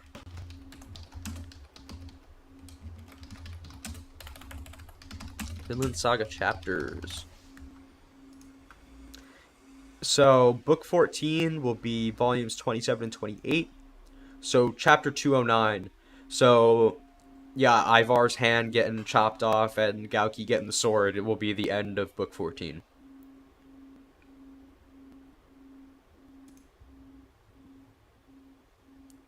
I've been wondering about hardcover 14. Just know the book is great because of how much happens in it. Yeah, book. I cannot believe the next English book that we are going to get will be everything after from 191. Well, from after Hilde forgiving Thorfinn to Gauki getting the sword. I cannot believe how much happens in book 14. Book 13 is probably my favorite because I love the early Vinland chapters, but book 14 is going to be an incredible book. I cannot believe how much has to be covered in that time. I think there was a listing online saying it's going to release next year in like March or April, if I remember correctly. So we still got a ways to go. We still got a ways to go, unfortunately.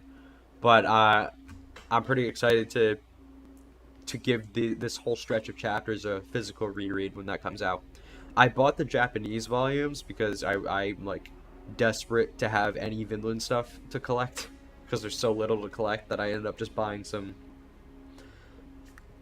Japanese volumes for the volumes that are not translated yet. So I have 27 and 28. So I like being able to see the physical copy of Ivar versus Gauki is really cool. But yeah, it's an insane end to the volume. There's so much that gets to happen in that book. It's gonna be wild. I can't imagine what it's like to be somebody who's only reading physical and doesn't really know about the fan translations. Because you read book 13, and to think you're going to be hit with all of that at once is insane. Do you ever find art changes in the books, or is it pretty unchanged since it's Polish Monthly? From what I understand, there are some minor corrections that happen in the volume releases, but for the most part, it remains pretty consistent. It's definitely not like a like JJK kind of thing or One Piece where sometimes you just straight up get an unfinished chapter. If Yukimura feels like a chapter's unfinished, a delay happens, because he's earned his right to just say no, the chapter's not ready.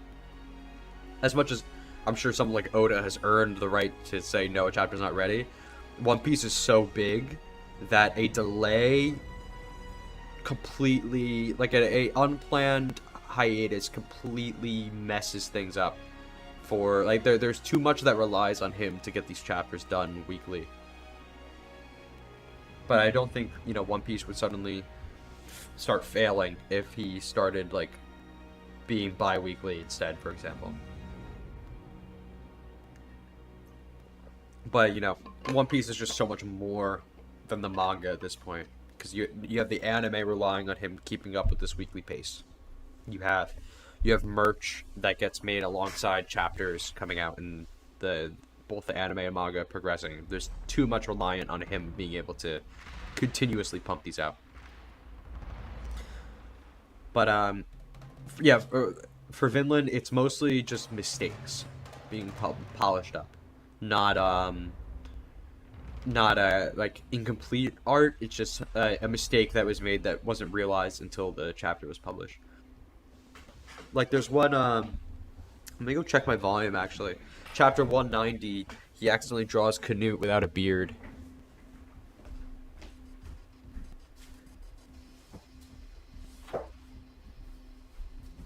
Okay.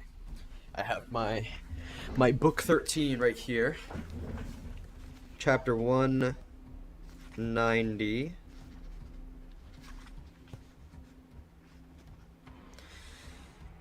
So Canute has a beard here, but there's one scene where Canute is kind of in the background, and you can see he doesn't have his beard for some reason.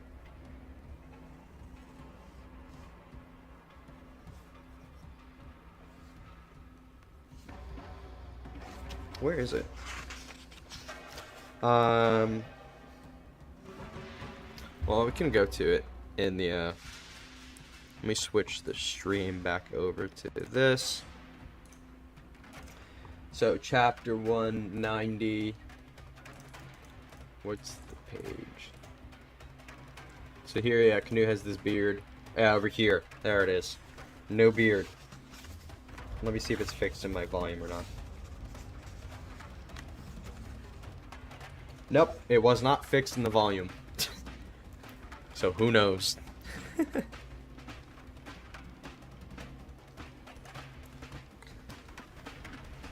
But I know there have been corrections in the past that at least I'm aware of.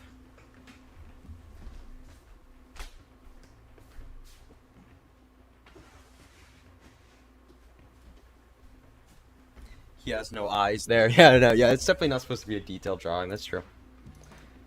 Oh, no, no. Oh, it was this one. No, it was this one. Hold on, hold on. Yeah, this was the main offender. This was the one. Yeah, I'll archive this stream.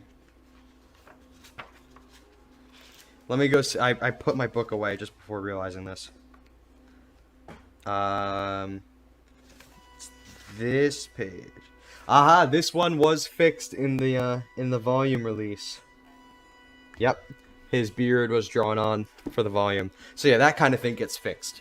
But the actual art doesn't really change. But there's a lot of art that's really rough in the stretch of chapters from, like,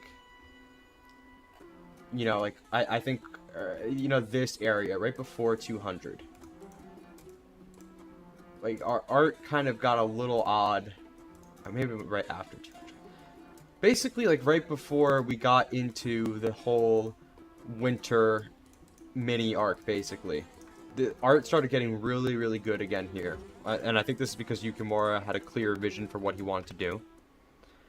But, like, right before this, art was starting to get a little rough.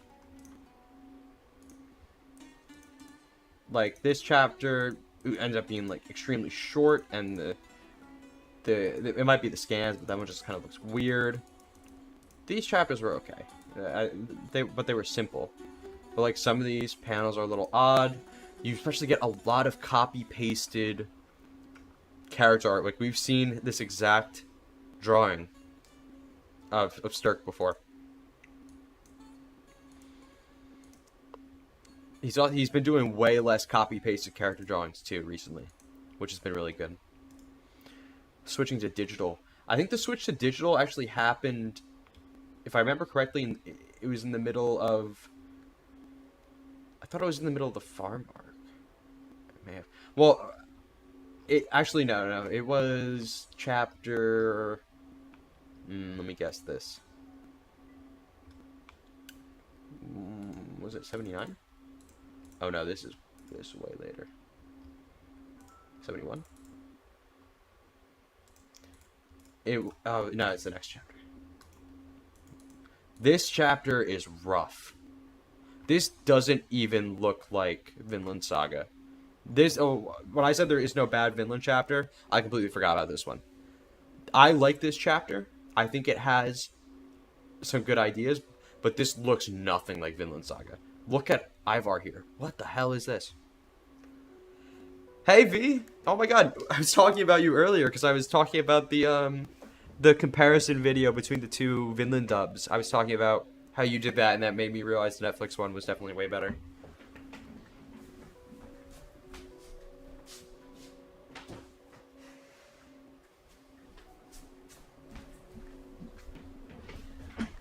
Oh yeah, man, this chapter's bad. He definitely was doing something different production-wise. It's a good chapter though. It's not bad, you know. Just the art is odd. The art is weird.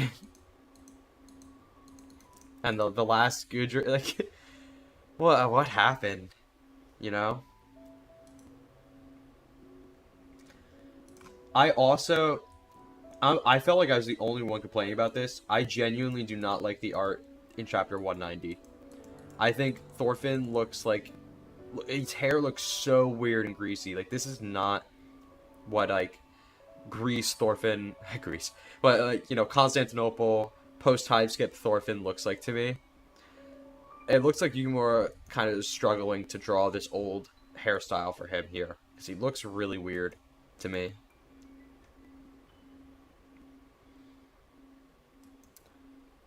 But I think he is in such a good groove now. Like, compare the art of these chapters to, like, what we're getting now. You know, these panels are gorgeous. Like, he's really figured out his current workflow. And I think that's why we got so many more chapter delays before, and now we're getting pretty consistent chapter releases. Because I think he was just not happy with how stuff was looking, you know? Maybe long hair Thorfinn magically worsens the art. True. Yeah, maybe that is the case. But, like, I like how long hair Thorfinn looks, like, you know, like, early on. Like, I like... Do I even like it here? It looks alright here, I guess. Honestly, Sailing West, I like the Sailing West stuff, but it was definitely a weaker point for the art. But I love Sailing West Gudra, though. You know, I'm full of shit. I'm full of shit. The art's great. Yeah, the hair looks weird sometimes, but I think there's some scenes where it looks really good. Like, I love these night scenes with Thorfinn's hair like this. I think he looks so silly. Can you believe that this is around when Vinland Season 1 was coming out? Like, the start of this arc is around... Like, end of Baltic, start of this arc is when Season 1 was going on. And this feels so recent. This is when I caught up. This is the chapter I caught up on. No, this one. This was the chapter I caught up on. This was the first chapter I read after being caught up. I remember when this came out. That Thorfinn hairstyle wasn't it. I think his best looks are farm arc, short man bun. Yes, I totally agree with that. The farm arc long hair ponytail is definitely soured a bit for me. I used to like I used to love it a lot, and I really hated it when he got his hair cut and shaved. But then I've come to like Baltic Thorfinn's look a lot more, and I've come to not really like the borderline Jesus look. The slick back is probably my favorite look, though. Definitely. I think it does wonders to make him look like an actual older character. You know, he actually feels like a grown man now. Like, yeah, Baltic Thorfinn, I look at him as like a late college student, you know? Kind of frat boy Thorfinn. And Vinland Arc Thorfinn is like, he's like employed dad now. I can't imagine monthly Cordelia discourse. Yeah, I wasn't like too active in the community at that point because I had like just caught up. I felt like I couldn't really keep up with anybody who is already, you know, caught up to the story and a big fan. So I was trying my best to, you know, just keep up with the story in my own time. But, yeah, people complain about Cordelia. People still complain about Cordelia. It's rough. I like the Baltic arc design because it represented his mindset at the time. He went through his rebirth and was settling into his new personality. 100%. Yeah, to me, it is Thorfinn getting a chance to finally be, you know, just like a young man trying to find his way in the world. You know, he's finally starting a new life. He looks fresh. He looks clean. It's really good. And it makes for some of my favorite looks for him. Like, and, you know, that's what the long hair actually, why the long hair works well for me. Like, I think of, what chapter is it? I think this is the chapter. No.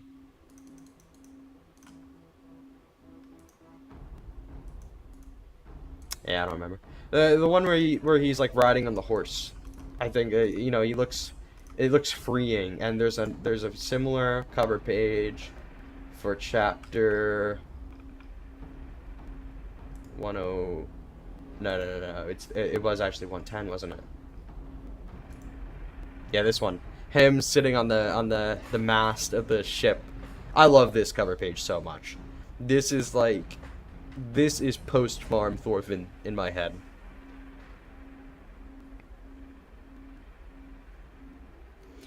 We locked the Cordelia wiki page. I remember you told me about that. People leave BS comments about her on other character pages. Yeah, I'm glad at the very least anybody who felt that way and was being really annoying probably got filtered by now. But they'll keep coming. Bigots somehow reading 150 chapters in Vinland Saga and not seeing any issues with their mindset. I know. It actually blows my mind. I somehow think Thorfinn is inspired by the movie Jeremiah Johnson. Really? I don't know what you mean. I've never heard of that. Season 3 will be the most girl power shit ever. I'm ready. True. So true. Not looking forward to discussion about Cordelia when the anime gets there. Yeah, I can't wait for... I mean, hopefully, maybe discourse and society will have finally grown past the grift by that point, but I'm sure people will be saying Vinland Saga has gone woke, and that will be such a fun time. Vinland hair works because, of course, he's getting older at this point and more wise as a result, but I think Baltic hair has its place. Yep, 100%.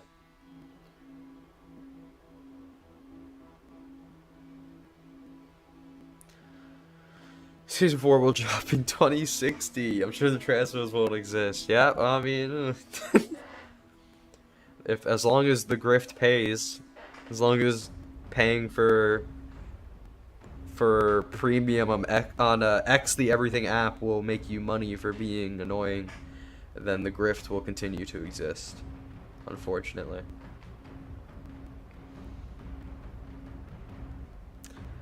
I'd like to, if I were to get in a Q&A with Yukimura, I'd like to ask him about what inspired him to make a character like Cordelia.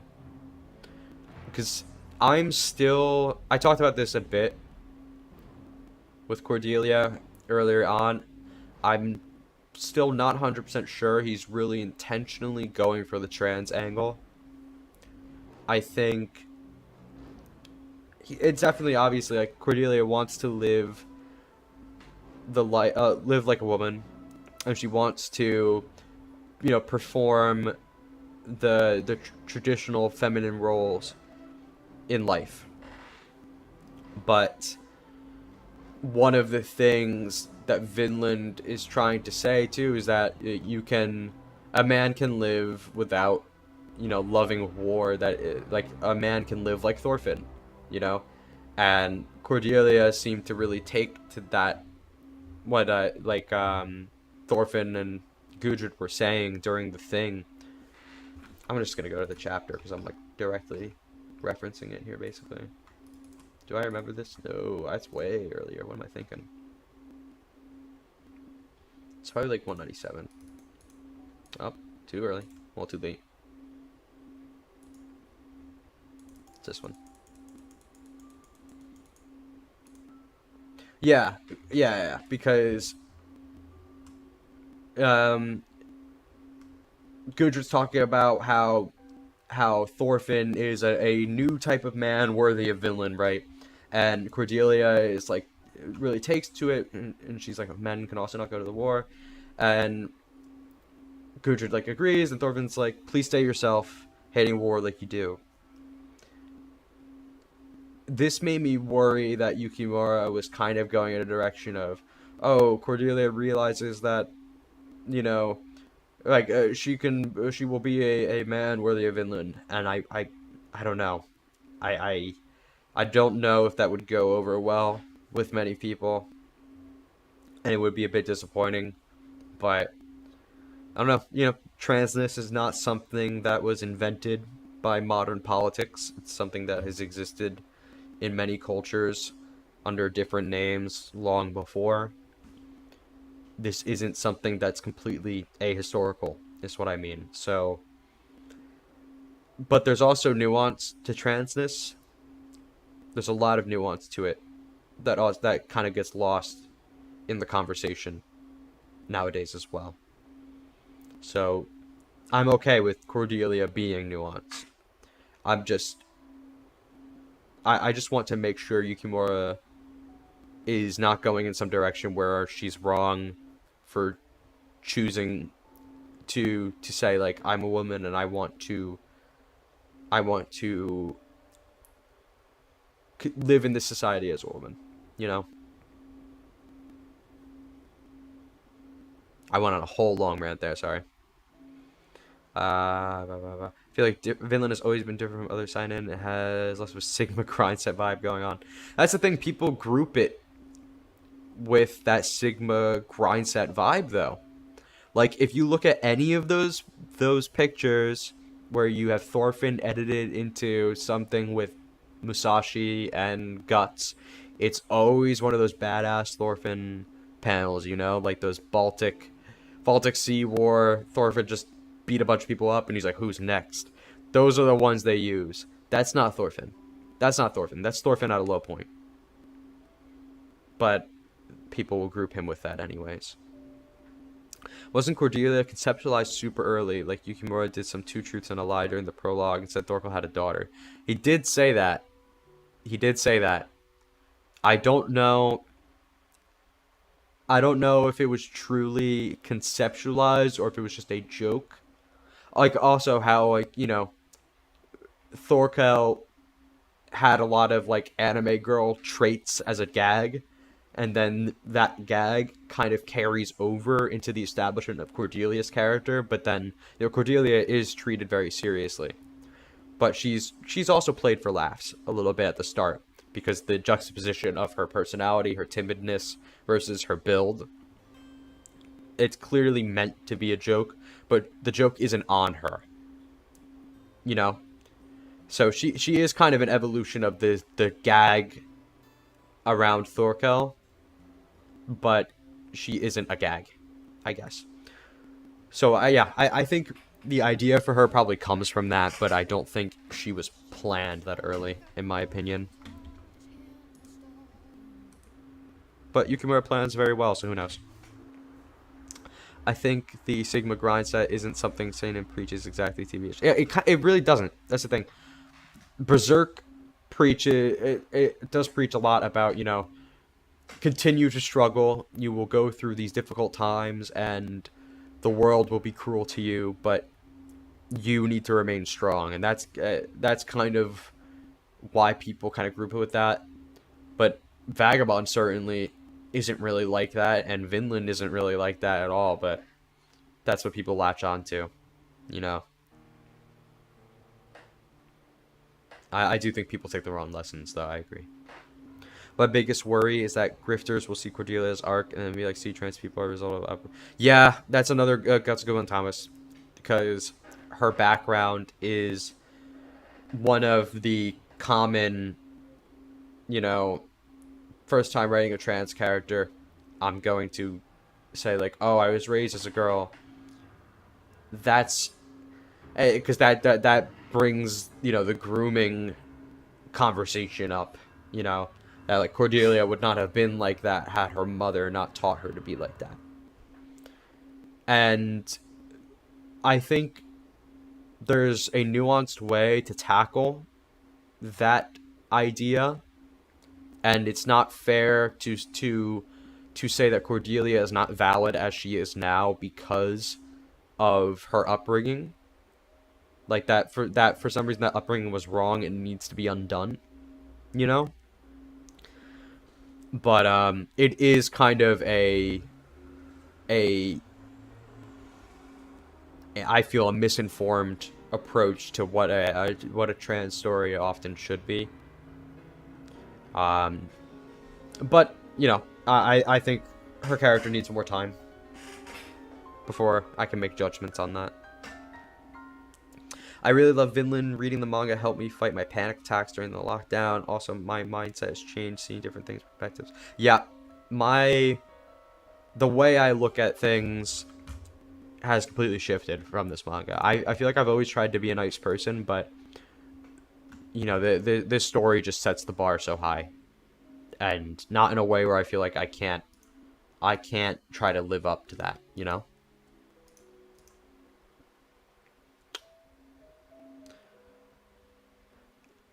Alex, it was really cool hanging out with you. Thanks for being here for so long. That was a lot of fun.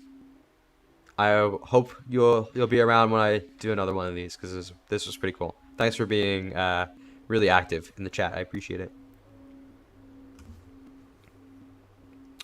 Biggest thing with trans people in media, manga, art style, media, I've noticed that whenever it comes up, the person's definition of their trans identity never fits with the vast majority of experiences that people actually go through. Their transness is usually portrayed as being due to some extraneous factor. Yes. Yes, 100%. 100%. I feel like I've read a couple of works that I feel like deal with transness very well. And even then, when I say very well, I think I'm kind of wrong, honestly. That deal with transness, always approach it from a good angle, but there's still so many flaws. And more often than not, I think it's because the people writing these stories are not trans themselves. And it might be an allyship, it might be some kind of internally repressed feelings. And it's also, you know, you need to acknowledge that no trans story is one and the same. At least no trans life is one and the same. So you can't just... There's no one size fits all. And I think somebody's internal metric for transness and what makes them feel they fit under that label is... It's kind of very fluid. So... Yeah.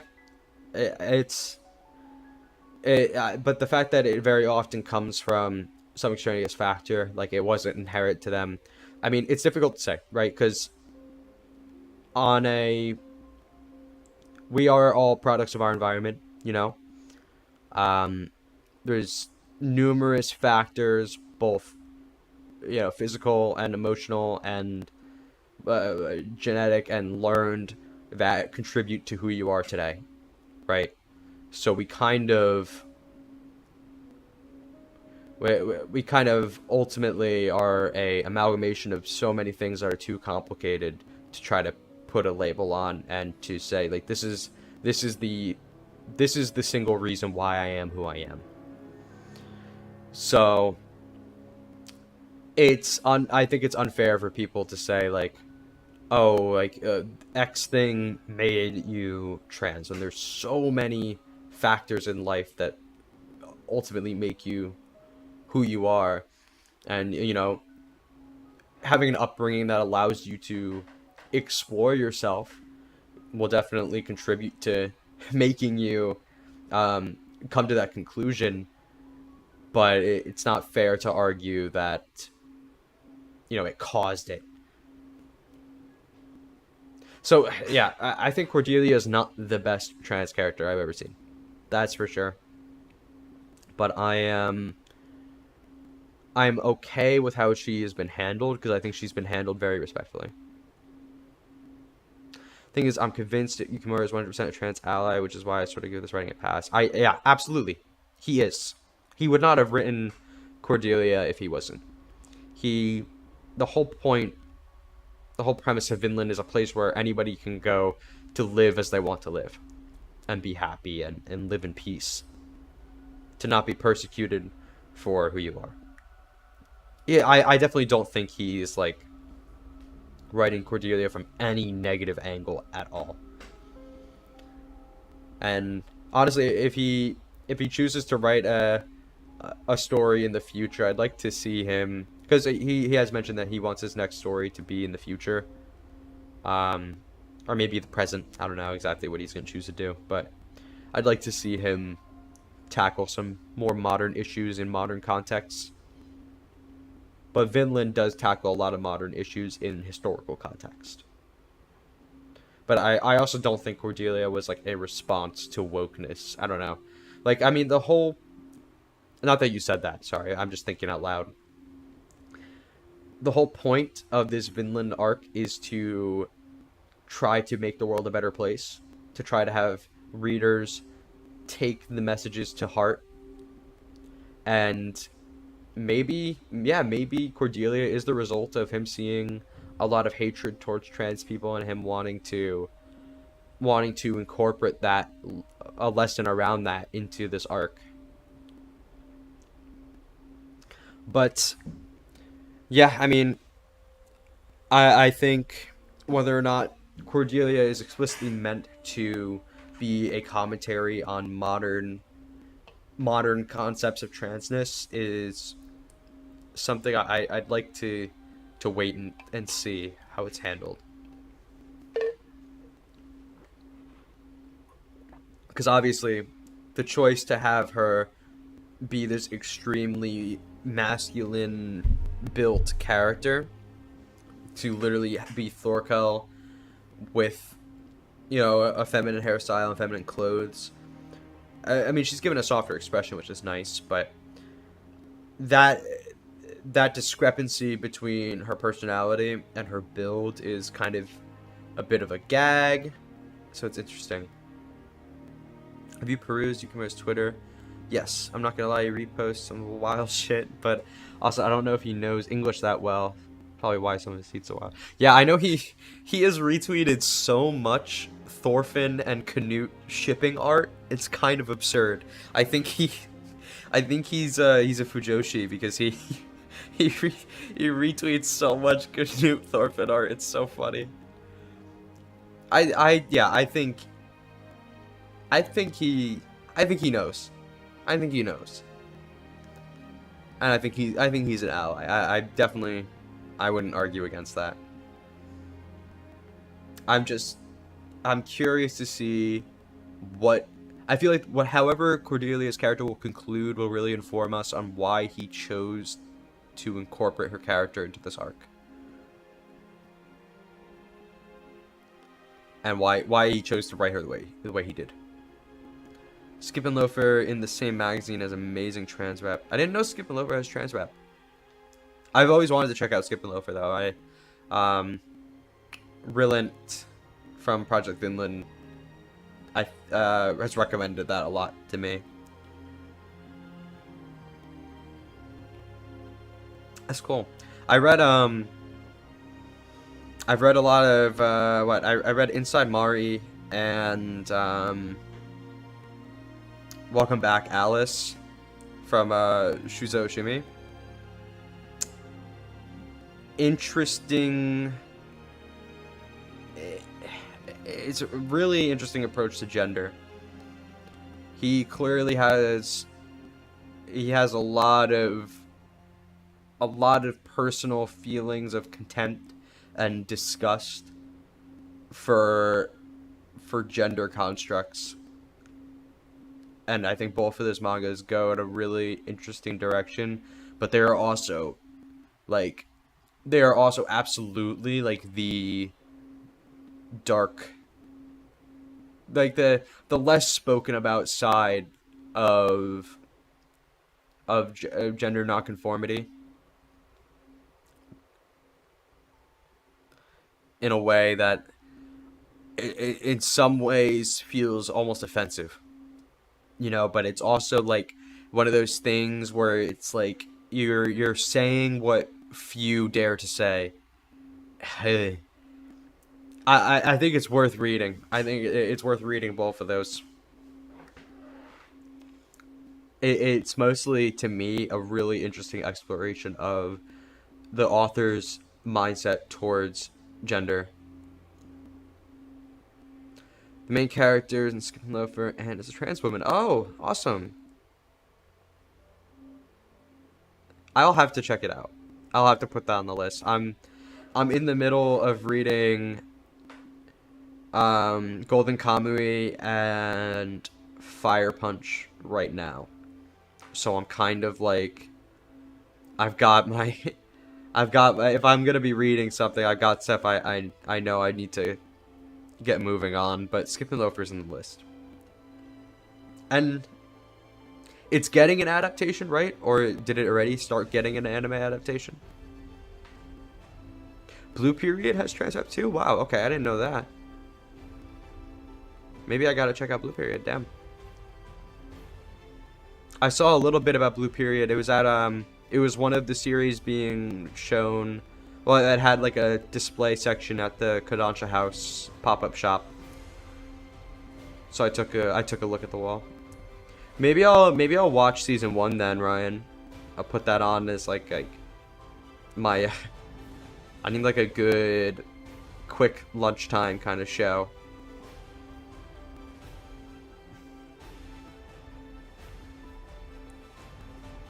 But I also like to sit down and focus when I watch something. And I've been watching 6 Feet Under right now. The TV drama from like early 2000s, and that has been really good. So that's kind of taken all my watching budget. But I'm like more than halfway through now. I need to finish that. But it's been very, very good.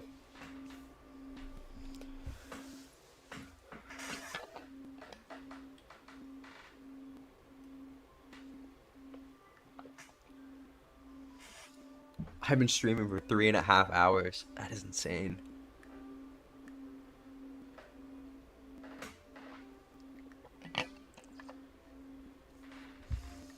I'm gonna have to go soon. I got work tomorrow.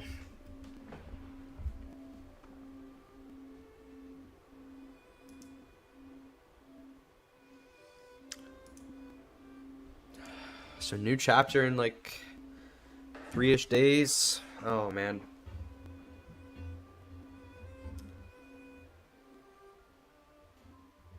I'm getting anxious again now, knowing it's coming so soon.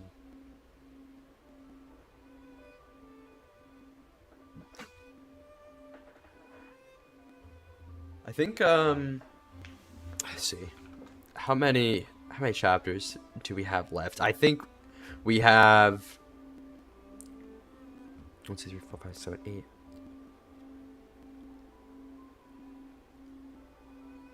I think we have 12 chapters left. Yeah. I think we have 3 more to round out volume 29, and then we have 8 more to bring us to volume 30, and then we're done.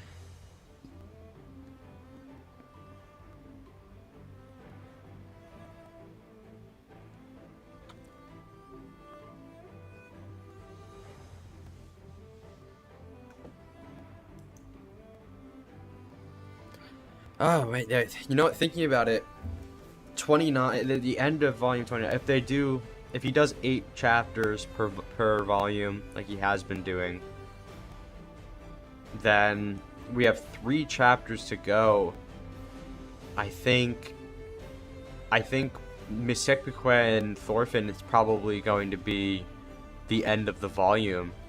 So I think next chapter will continue the siege, and then probably the siege for 1 more chapter, and then Thorfinn and Misekbukwe for the chapter and the volume ender. I think that makes sense. I am still streaming, but probably not for much longer. because I have work in the morning, and it's pretty late my time.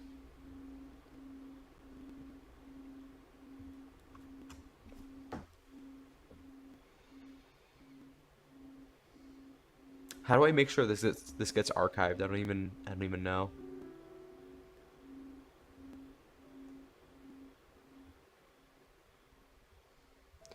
Oh wait, category, people and blogs. What does that even mean? Where do I change that? Category. Film and animation? Do I do film and animation? I didn't even notice there was categories to the streams. I'll do film and animation, sure. Saved. Alright. Does anybody have any final thoughts before we call it a night?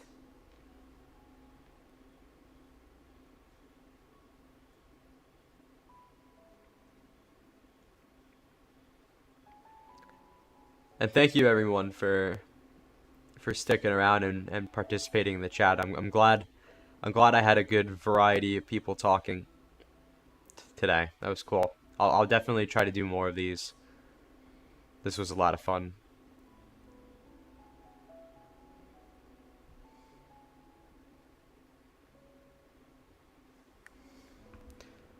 Let's see if how do I... Stream can be accessed again from the manage list. Exiting will not end the stream. Okay. I see, okay. I can create highlights, that's cool. Yeah, I can go see if I guess we had any highlights in the stream.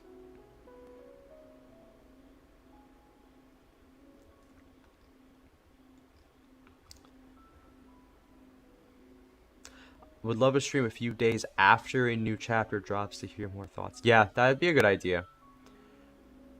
So if I do review, let some comments come in, see what people are saying, and then do a live to see if people have any additional thoughts. That's kind of that's a good idea. Doing a stream a little bit before chapter drops and doing one a little bit after. That sounds like a good plan. I like that. I don't know how consistent I'll be with it because my days and weeks get so busy. But we had a good opportunity to do it this time. Wish I could have caught the live sooner. Yeah, V, always love to talk to you.